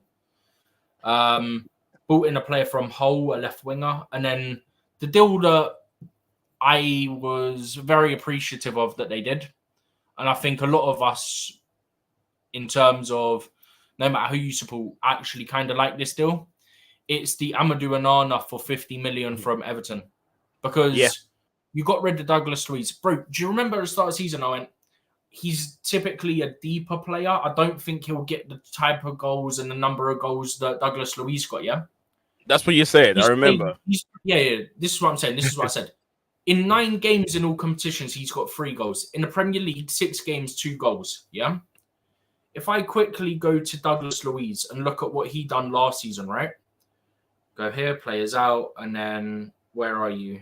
You are going to be down here somewhere, aren't you? Bear with me because it's a lot of scrolling. There he is. Right, go Douglas through it. Luiz.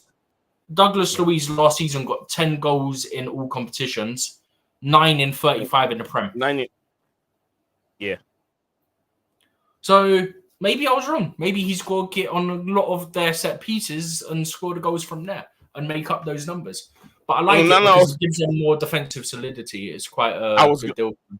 Yeah, attacking wise, give them advantage over them defensively. He's also very, very tall, an experienced player. That he plays for I think a Belgium national team also.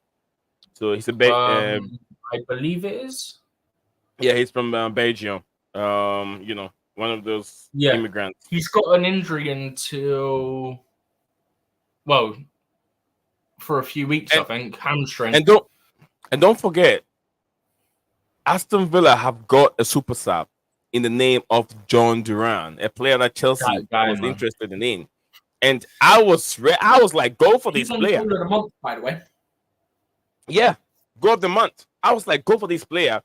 But the whole thing is, inexperienced. He hasn't played much game for West Ham. He hasn't played much game for Aston Villa. Then I got into it. I shouldn't have listened to what people said. But it was also. It wouldn't let the club listen to what people said, let's be fair. But it was also that he was like 40-odd million or something. 50 million they wanted. It was a risk deal, though. Because he hasn't played much game and he was coming from injury. Imagine if Chelsea had signed him, right? Mm-hmm. And then Jackson still has a start he has. He's backing up Jackson. You've got to find a way to fit in Nkunku in. Where's Nkunku go? Probably 10, you don't get João Felix, fair enough. And then what are you going to do with McGee? What are you going to do with Gee? Loan him out. But it's very difficult. I mean, they wanted a lot of money, and then he's coming off the bench. He's banging in the goals. I can't remember how many he's got. I think he's got 4 or 5 goals already this season, which absolutely outrageous, bro. I'm trying to find it now. Squad. Where are you? John Duran. 6 goals in all competitions in 10 games. He's got 4 goals in 7 games in the Premier League. Let me get my stats. Yeah. That's John Duran. Now he definitely is a 17 million player. 100%. If he keeps this up. 17, too much. No, I know he's signing a new contract right now. No. what I'm saying is this is what they're going to want. They wanted 40 million before. He's coming off the bench. He's not even starting, and he's already got flipping 6 goals in 10 games in all competitions. He's got 4 Premier League goals in 7 games. Last season, he played minutes in 37 games, yeah? 23 of those were Premier League games. He got 8 goals in all competitions. He got 3 and 12 in the Conference League. None in the FA Cup or Carabao Cup. He played 1 game in each of those. And then he played 23 Premier League games, got 5 goals. After 7 games, he's got 1 less Premier League goal this season off of the bench than what he had the whole of last season in the Prem in 23 games. So essentially 1/3 of the games played and he's got 1 less goal. And they wanted 40 or 50 million for him. So this is what I'm saying. They're going to want 70, 80 million for him if he keeps this up. 100%. Oh, sure. I mean, we saw one from Champions. He's playing Champions League. Look at that goal against Bayern Munich.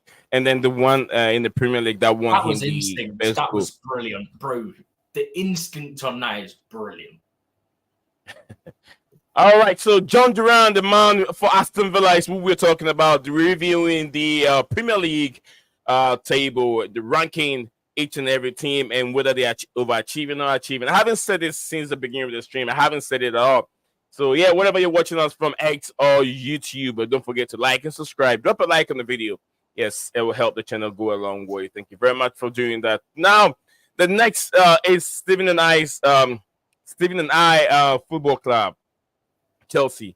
They spent over 207 million this transfer window. They brought in some inexperienced, future prospects, they call them.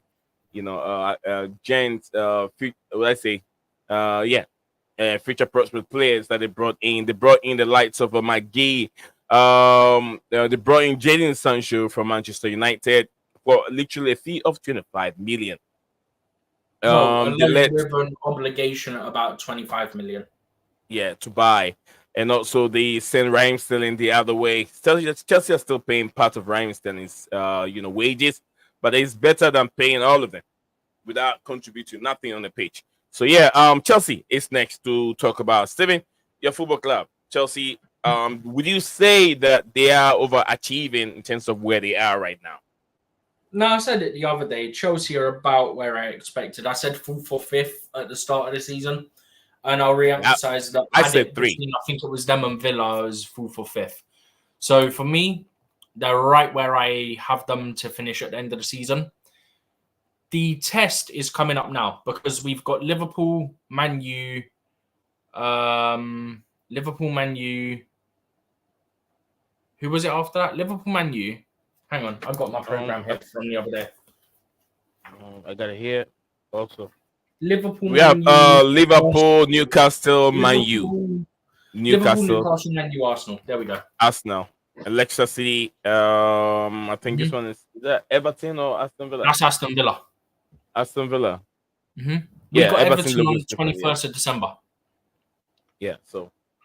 But the Liverpool game to the Arsenal game, is the test. But I said this the other day. What I love is that we got lucky in the sense that all 4 of those fall in the same block. So we have international break now. Then we got Liverpool away, Newcastle home, Man United away, Arsenal at home, international break. Back from international break, Leicester away, Aston Villa home, Southampton away, Spurs away, Brentford at home, and then Everton away. And then you're into Boxing Day and then New Year and all that. So, which of these signings have gone on to be more impressive? Do you have any of the signings that has gone bad so far? Those that we brought in this summer. Jadon Sancho, we start from Sancho, has been impressive to me, and you know he's been Sancho, impressive. I've been very impressed. Except from the last game, he's looked dangerous in pretty much every game. And B, he's got a goal contribution, that being literally an assist. Every single game, I think, other than the last game, he's got an assist in every Premier League game he's played for us. I wasn't expecting him to start as well as he has. Now I need him to maintain it. If he can maintain it, you cannot complain. I mean, 25 million obligation, depending on our league position, goes up slightly. But, bro, this has a potential to be a very good deal for Chelsea. A loan, 25 million obligation. The way he started, if he keeps that up, absolutely brilliant deal. Chelsea laughing. Great, Steven. Big up to you, Chelsea Muscateers. I'm sure I got it right. He said, send the link. Yeah, Muscateers. Big up to you, my brother. He wants, no, I know who that is. I don't know who that is. Chelsea Dan. You think you can fool me, right, Chelsea Dan? Need you know what? Yeah. The other one I'll say that I've been impressed with, and I think this is a common one. Yeah. Yeah. Renato Vega. Renato Vega also, yeah. I agree with you. He has been impressive. That signing. Was it 50 million? You can go wrong with that signing. 15 million. 12, I think. If we want to be precise, I think it was 12. 12 million, okay. You can go wrong with that signing. Renato Vega, what is signing? Oh, bro, it's low risk, high reward. You're not paying a big fee. And if it works, brilliant. Bro said, who Chelsea Dan? Yeah, Dan, I mean, Dan think he's so smart. But I know who that Dan is. He goes by Chelsea Dan. Now he's going by who is Chelsea Muscatee. Yeah, right. Dan, you bought us. All right, so guys, don't forget to like and subscribe to Blueclouds Media YouTube channel. We're live for reviewing the Premier League table, ranking all the clubs, and see those that are overachieving. If some of them deserve to be there, absolutely. Is Chelsea overachieving? And Aston Villa overachieving? What about Nottingham Forest or Brentford Football Club? What about those that are languishing down in the league table? We will talk about league table, those down there. Southampton is there. Everton is also right there. And I think Ipswich also. I think Ipswich is on top. So three teams that are down there. We have Wolves, Southampton, Crystal Palace. These three teams. What is going on, and how can Gary O'Neill get his Wolves scoring the game? Southampton also. They played 7 games. They've lost 6 games and scored 4. Conceded 15. So it's Wolves 7, 6, 9 goals and conceded 21. So that's what we're reading, and we're looking at it. So we'll be done soon. We are on Chelsea. We were just looking at some of the players that Chelsea brought in the summer transfer window and how those players have fared so far. We talk about Renato Vieira. We talk about Vega and Sancho are the main two. Yeah, Sancho also. Yeah, Sancho apparently he's on loan, but then with an obligation to buy at the end of the obligation. Yeah, to buy. So definitely Chelsea's going to buy him. Whether that's good or not, the obligation is automatically triggered if Chelsea finish above 14th place. So if Chelsea doesn't finish above 14th place, it means that they're not going to buy. If Chelsea finish 15th or below, that deal doesn't happen. Okay. But that isn't going to happen. Chelsea will finish above that. Chelsea will probably go finish top 6. Right. So that's what we are looking at this moment. Some of the players, we've talked about it. And the manager himself, Enzo Maresca. It's not a Chelsea review, so I won't go in-depth analysis of it. We're just looking at Arsenal right now. I couldn't figure out how much. I couldn't figure out the price tag of Arsenal. I don't know how much on your side, if you can get any information on how much Arsenal spend. If you get that information, I'm going to preface this with the app I'm using doesn't state what's add-ons, what's not, so I can only say what it says here. I don't know if it's add-ons included or not. But Raheem Sterling on loan. Neto, the goalkeeper from Bournemouth, is the backup because they got rid of Ramsdale to Southampton. Mikel Moreno about 30 million. Calafiori about 40 million. Popular so far. And I can't remember if there's another 1 or 2 deals in there or not. All right.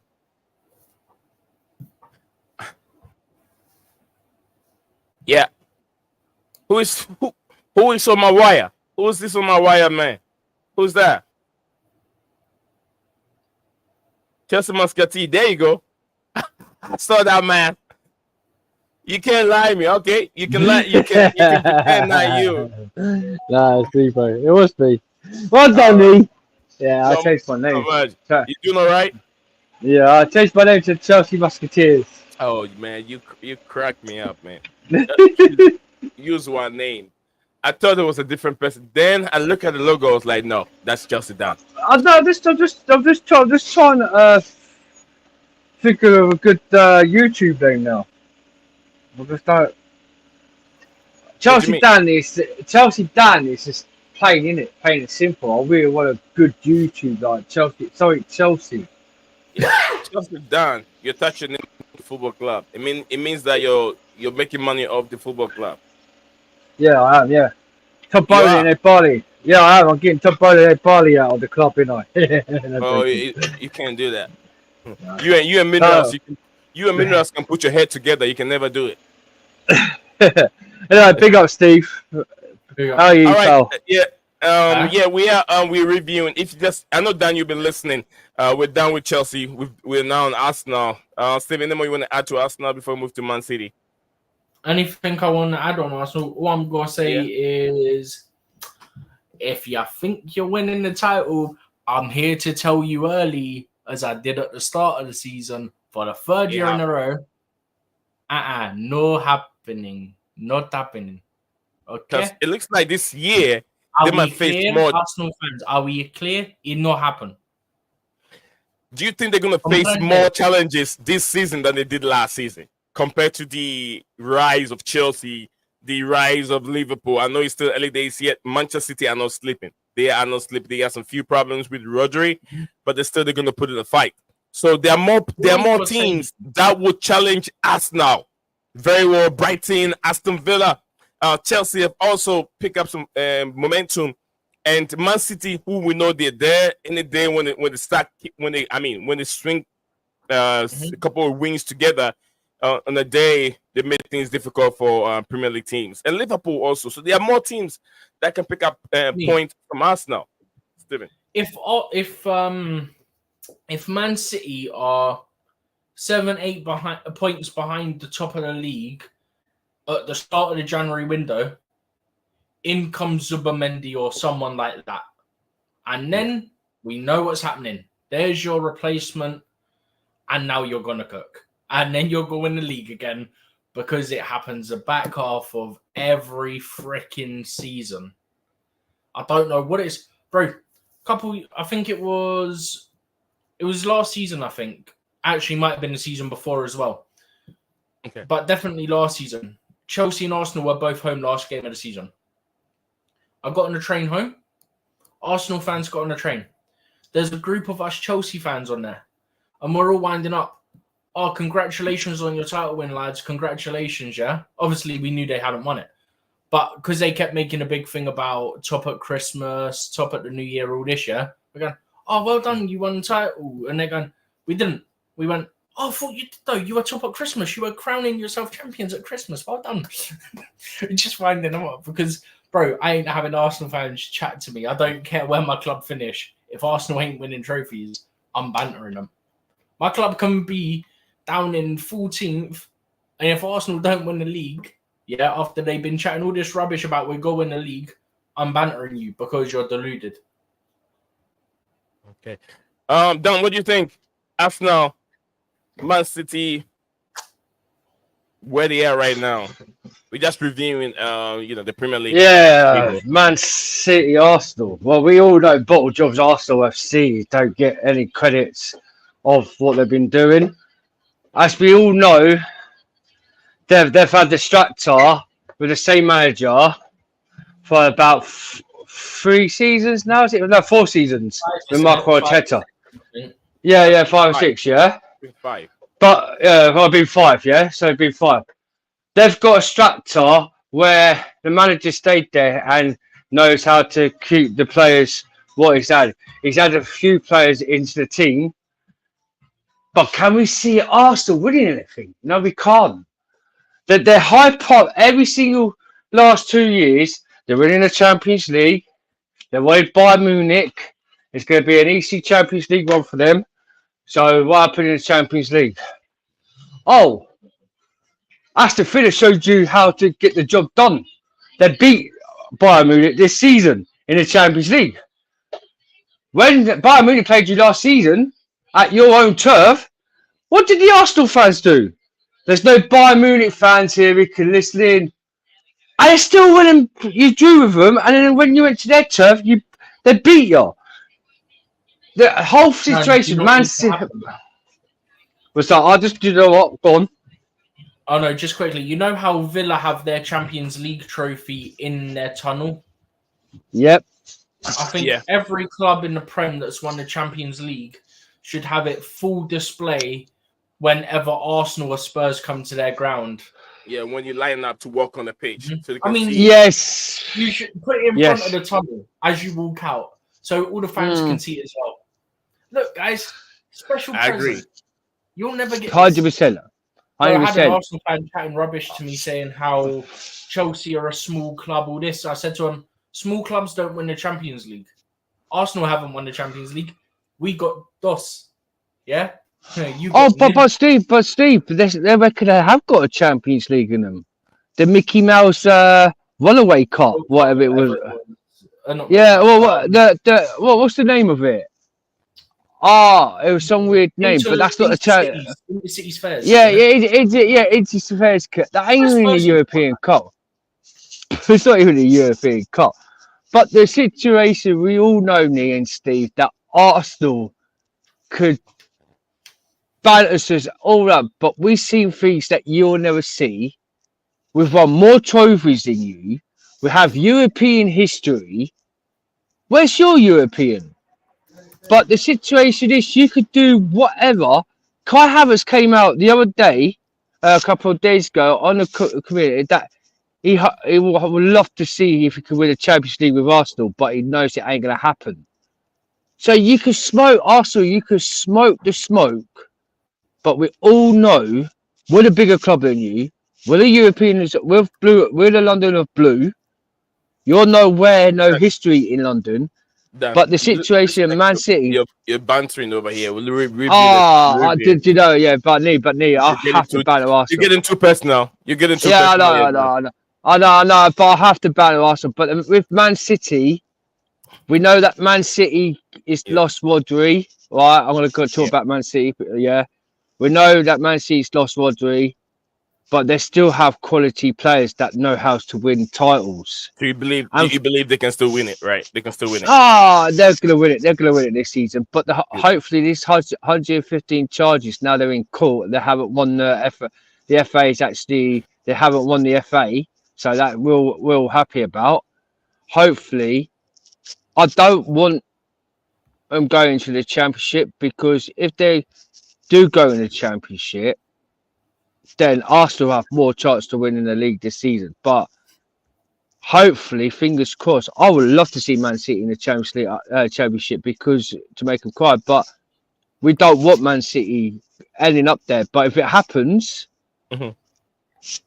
I don't think Arsenal will win it, because I think if Man City goes in the Championship, more chance Liverpool will win it this season than Stephen. Arsenal. How much did Man City spend, Stephen? No idea. 25 million? I've got no clue. I'm trying to find something. One sec. I think they brought in only Savinho.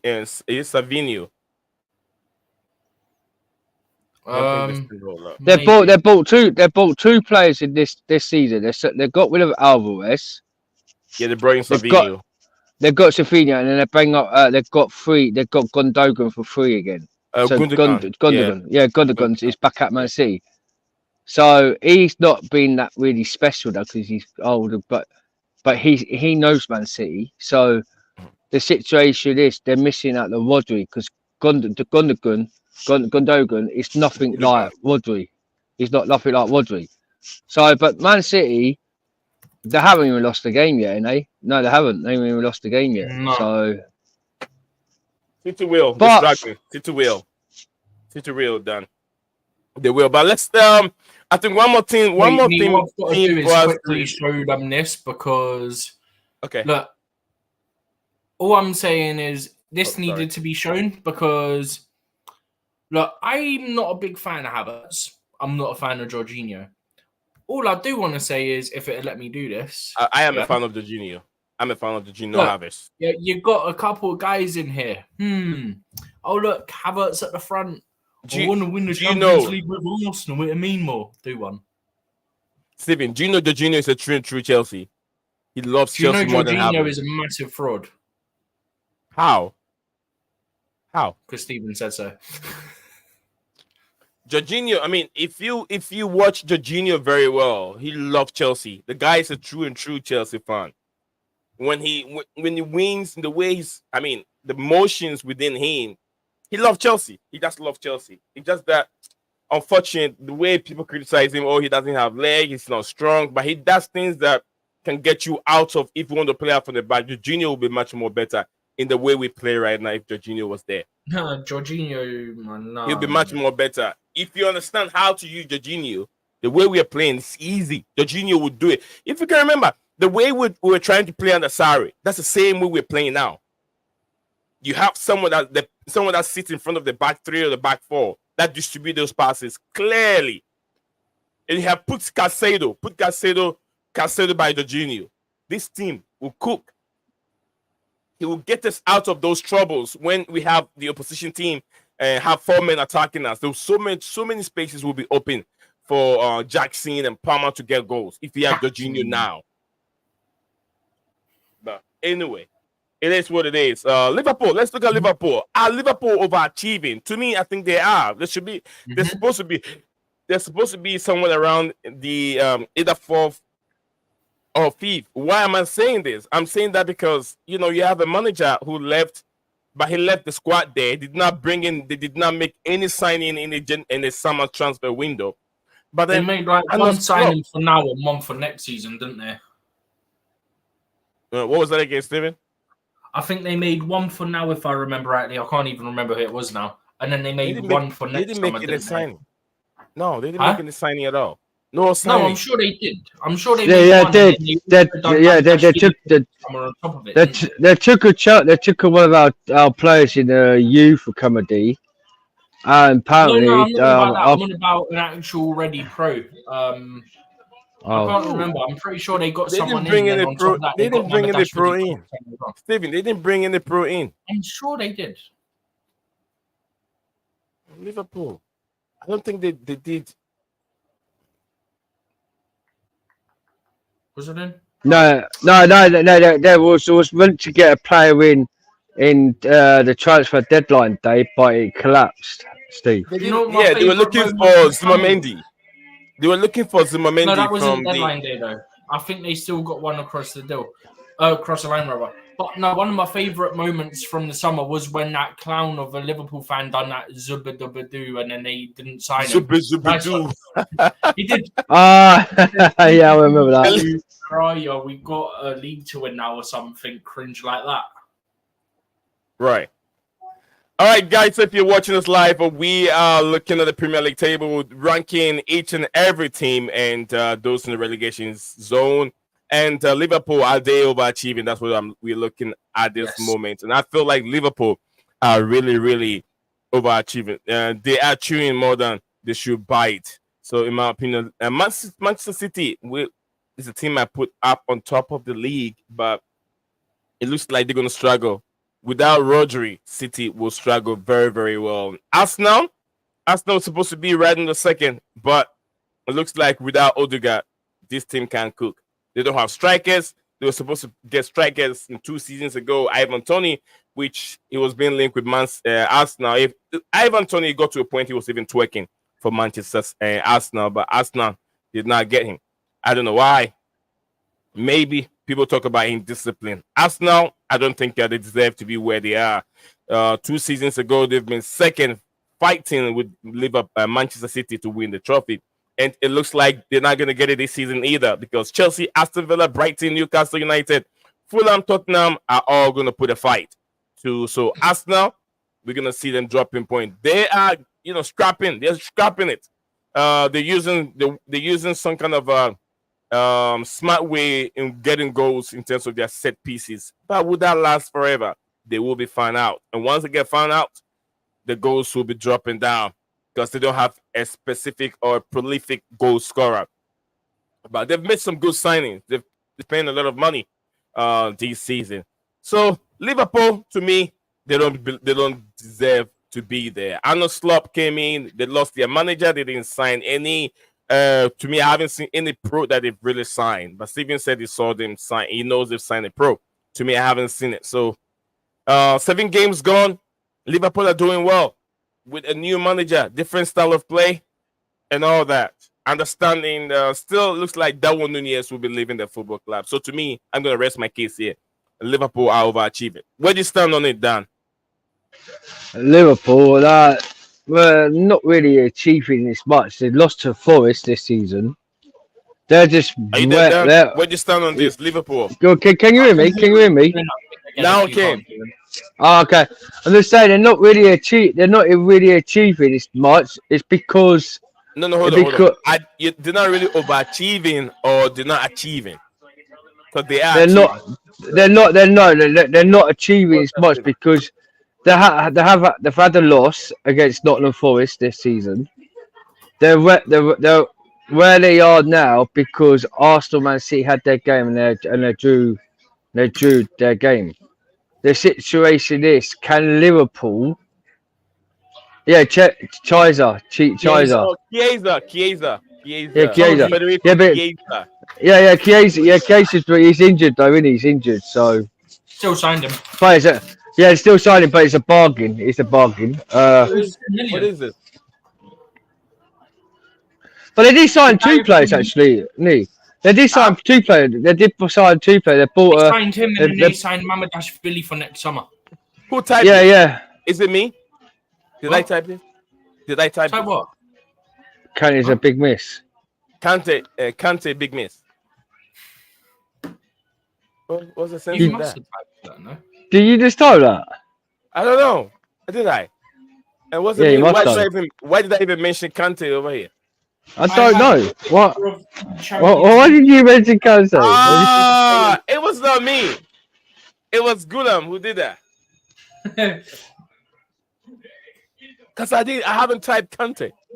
I was like, you confused. Yeah, it was Gulam under my account messing me up over here. So guys, it's not me. It's not me. But anyway, let's go. Yeah. Gulam, I'll be with you in a second. Go ahead, Dan. Sorry, I apologize. So it's not, boy. It's just the situation is right. Liverpool are doing what, and we got them after the international break. Let's see how they do against Chelsea, because if they do beat us, then I'll say they will have a big achievement because of the run of form they're doing. Mm-hmm. But I don't see that they will drop points. I don't see them getting further where they are this season because Arne Slot, they lost to Fulham, not Nottingham Forest. They lost to Nottingham Forest, yeah. Mm-hmm. But it was a crime when Chelsea drew with them. Yeah, that's what I heard. It's a crime that Chelsea drew with them. Because they're they're salty because we drew with them and they got battered. Okay. They got battered by them. But then the thing is, yeah, it's early days. It's only 4 games in. So let's see what goes on in December. 7 games. Oh, is it 7 games? Yeah, okay. So it's still early days then. 7 games is still early. Okay. Let's see how the table looks before December, before New Year, like December, over Christmas. If Liverpool's still top, then I'll say they're achieving well. But if they don't stay top till end of the New Year, then I don't say they'll be achieving as much. Okay. All right. Thank you very much, Dan. Anyone joining us live? We got 6 of you watching live, and wherever you're watching us from, I know you're really enjoying the stream. My name is Nate Zion. My co-host is Stephen G, and our special, wonderful brother, Chelsea Dan, CFC Dan. 2 of our he's located in London, Chelsea. top Chelsea supporter. So I got two bloody Londoners in this stream, and then Army here. My location is in the state. So wherever you're watching us from, this is a huge community, and we don't just talk Chelsea. We discuss Premier League, news and everything.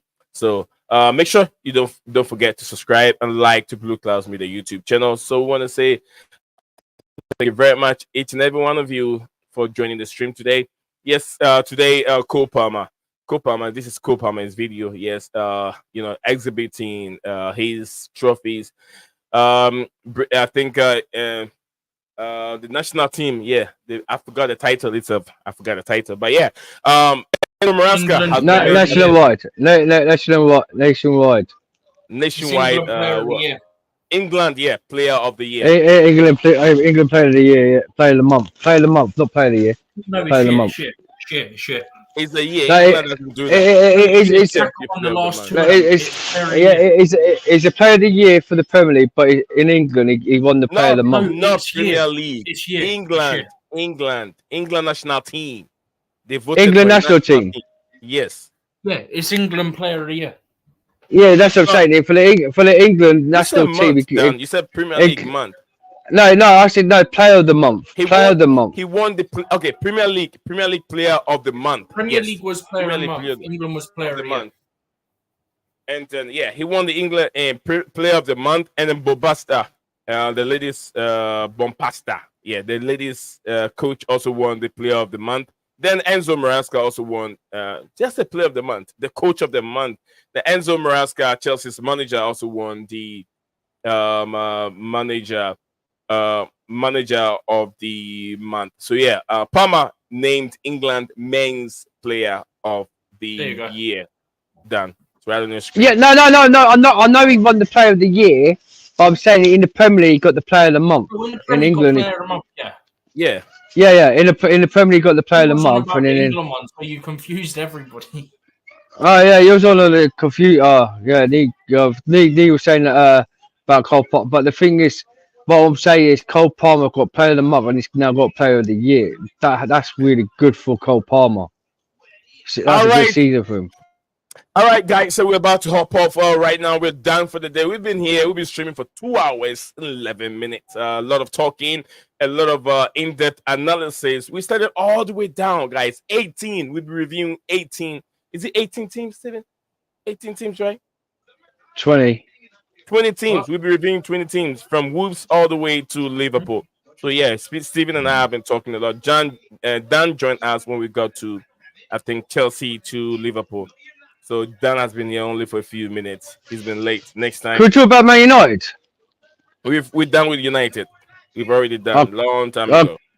Could I just say one thing before anything about Man United fans? Yeah, make it snappy. I got a meeting right here. Yeah, no. Make it snappy. I'm just gonna make it snappy. They want to hear what you want to say. People are listening. Yeah. Guys, listen to Dan waffle a little bit. No, I ain't waffle. No, I don't waffle like you. I just want to say one thing about Dan. Sometimes when I use the word waffle, I don't mean in a bad way. Oh, okay. No. Yeah, I mean you're about to talk. Yeah, Dan's about to talk. So listen to Dan. Oh, okay.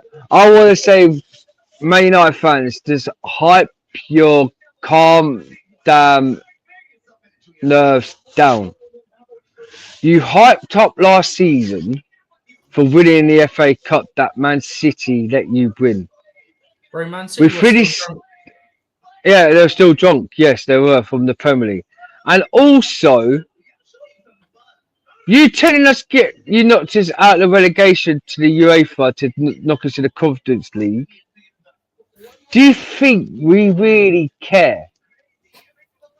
Now, sudden, your Ten Hag clown has bought the players what he wanted, like a few of them from Ajax, who used to manage us with, like De Ligt, Anthony, Serki, yeah. Who else who's in that Ajax? Yeah. You will me. Onana, yeah. Welcome back. Onana was so. Hold on a bit. Dan. Hold on. Right. You don't want to slag Onana over here because Look at the man. He's winning an award. That's the man over there. He's winning an He award. won the Save of the Month. He's winning an award. You know what? Nick, he actually won an award, did he? Yeah, he won the Save of the Month. It's ironic. No way. Yeah, last season he was one of their worst players all season. This season, he's been arguably their best player. He's been seen in Manchester. Okay, but I'm just saying, who cares about him being Saver of the Month, whatever? Mm-hmm. Look where they are in the table, not far off relegation. Not far. So you Man United fans, yeah, are all hyping up, yeah, we're singing. You thought you won the Champions League again, and when you won the Caribbean Cup, when you won the FA Cup, thought you won the Champions League, and saying, "Oh, Chelsea, we relegated Chelsea to the." No, you didn't. No, you didn't. Man City didn't try. They felt sorry for you last season just to make sure you got European this season. But the situation is, you was 2-0 up against Porto and couldn't even beat them. And you men are telling me that you're going to win it this season. You're not going to win it with Ten Hag. And situation, just calm your mellow down, because one thing in life is now, we have Jadon Sancho is home, baby. He's home at Stamford Bridge. He's doing what he's doing at Chelsea. He's balling out for us. When he was at your club, he was still your number one best stats, yeah, doing 6 goals than any of your other front three. And still to day one, no one hasn't beat it. But you're minus 3 in the Premier League, in 14th in the relegation. Look where we are now to where you are. Look where we are to where you are now in the table. Just go calm your ass down and don't bother talking about our club and think about your club when we see you above 10 this season. And Gareth Southgate is going to be the next tired job for you, talking about you getting Thomas Tuchel. Tuchel's rejected your club. Yeah, they rejected you. We don't want your mess of a club. And you said you got a better structure than us. Who's got the better structure now? Who's got the players going? Enzo Maresca doing when he won the championship last season. Look where we are with Enzo Maresca. But championship manager, come on. Yeah, a championship manager. Yeah, this is what I mean. We got a championship manager, but you guys have got a manager who's meant to be a top level, and now you're crying for help that you want him out. But enjoy yourself down the bottom there with Tottenham, because we'll see you end of the season where you finish. All right, thank you very much, Chelsea Dan. Guys, if you think that Kyle Walker is fast, you need to see more faster and pacier, pacier striker, right there, player. When I say player, yeah, more faster player in the Premier League by the name Adama Traore. You guys got to see that video. Steven, do you see it? I just posted it to watch it. Yeah, in the group, watch it. I've just posted that in there. So, guys, I want to say thank you very much, Stephen G, Chelsea Dan. Thank you very much. I got meeting to attend right now. Yeah, I pick up my brother. Leo Desperandos and hang on to hope. Leo Desperandos, guys. Hang on to hope. Danny, hang on to hope. Okay, Dan. Always hang on to hope. But please make sure you subscribe. Yeah, do. Make sure you subscribe to this channel. Make sure because it's not hard, it's free, it's simple. Let's get this channel growing so much, and please just hit the like. If there's there's 2 clips there you could do. Hit the like, hit the sub, because this is the Chelsea channel that we talk about loving our club, a football channel, and the football channel. Yeah, football channel. But Dave, we do bad on it. But we talk cover clubs as well. Yeah. But yeah, please, it's not hard. Just hit that like button. This is only a 1 click. It's free. You don't have to pay for it. And so is the like button. The subscribes and all that lot, yeah. Just make it grown. Make my boy grown. Because we're all Chelsea and we talk about football. But Lee, thank you very much. Thank you very much for letting me on, my bro. Appreciate it, I haven't been hiding. I've been busy. I'm here, Steve. All right, I'm here. I've been busy. But yeah, man, thanks for letting me on. But big love to everyone. Come on, you Blues. All right, Steven, I'll catch you on the other side. Yeah, I've got to hop off anyway, so all right. Perfect time. Bye for now. All right, guys, enjoy the outro. Bye for now. You are a winner. Stand tall, be proud. In the face of doubt, you shout it loud. Feel the strength, let it in. With every step, you're gonna win. You are a winner, feel no pain. You are a winner, feel no pain. Yeah, I woke up feeling like a champion. Every move I make, I got the stamina. Eyes on the prize, never lose sight. Grinding every day, pushing through the night. Got the fire in my soul, never back down. In the ring of life, I'm the one with the crown. Sweat and tears, yeah, I paid the cost. Every battle fought, I'm never lost. Hit the ball, you are a winner.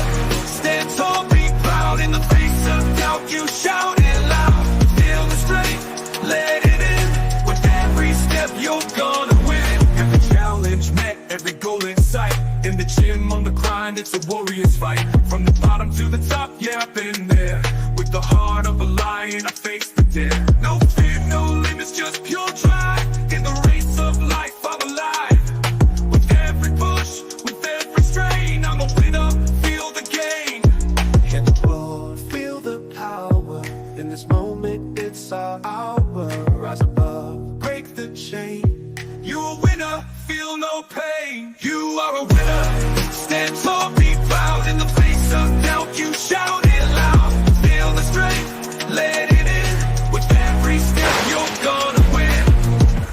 In this moment, own your name. You are a winner in this game. You are a winner. Stand tall, be proud. In the face of doubt, you shout it loud. Feel the strength, let it in. With every step, you're gonna win.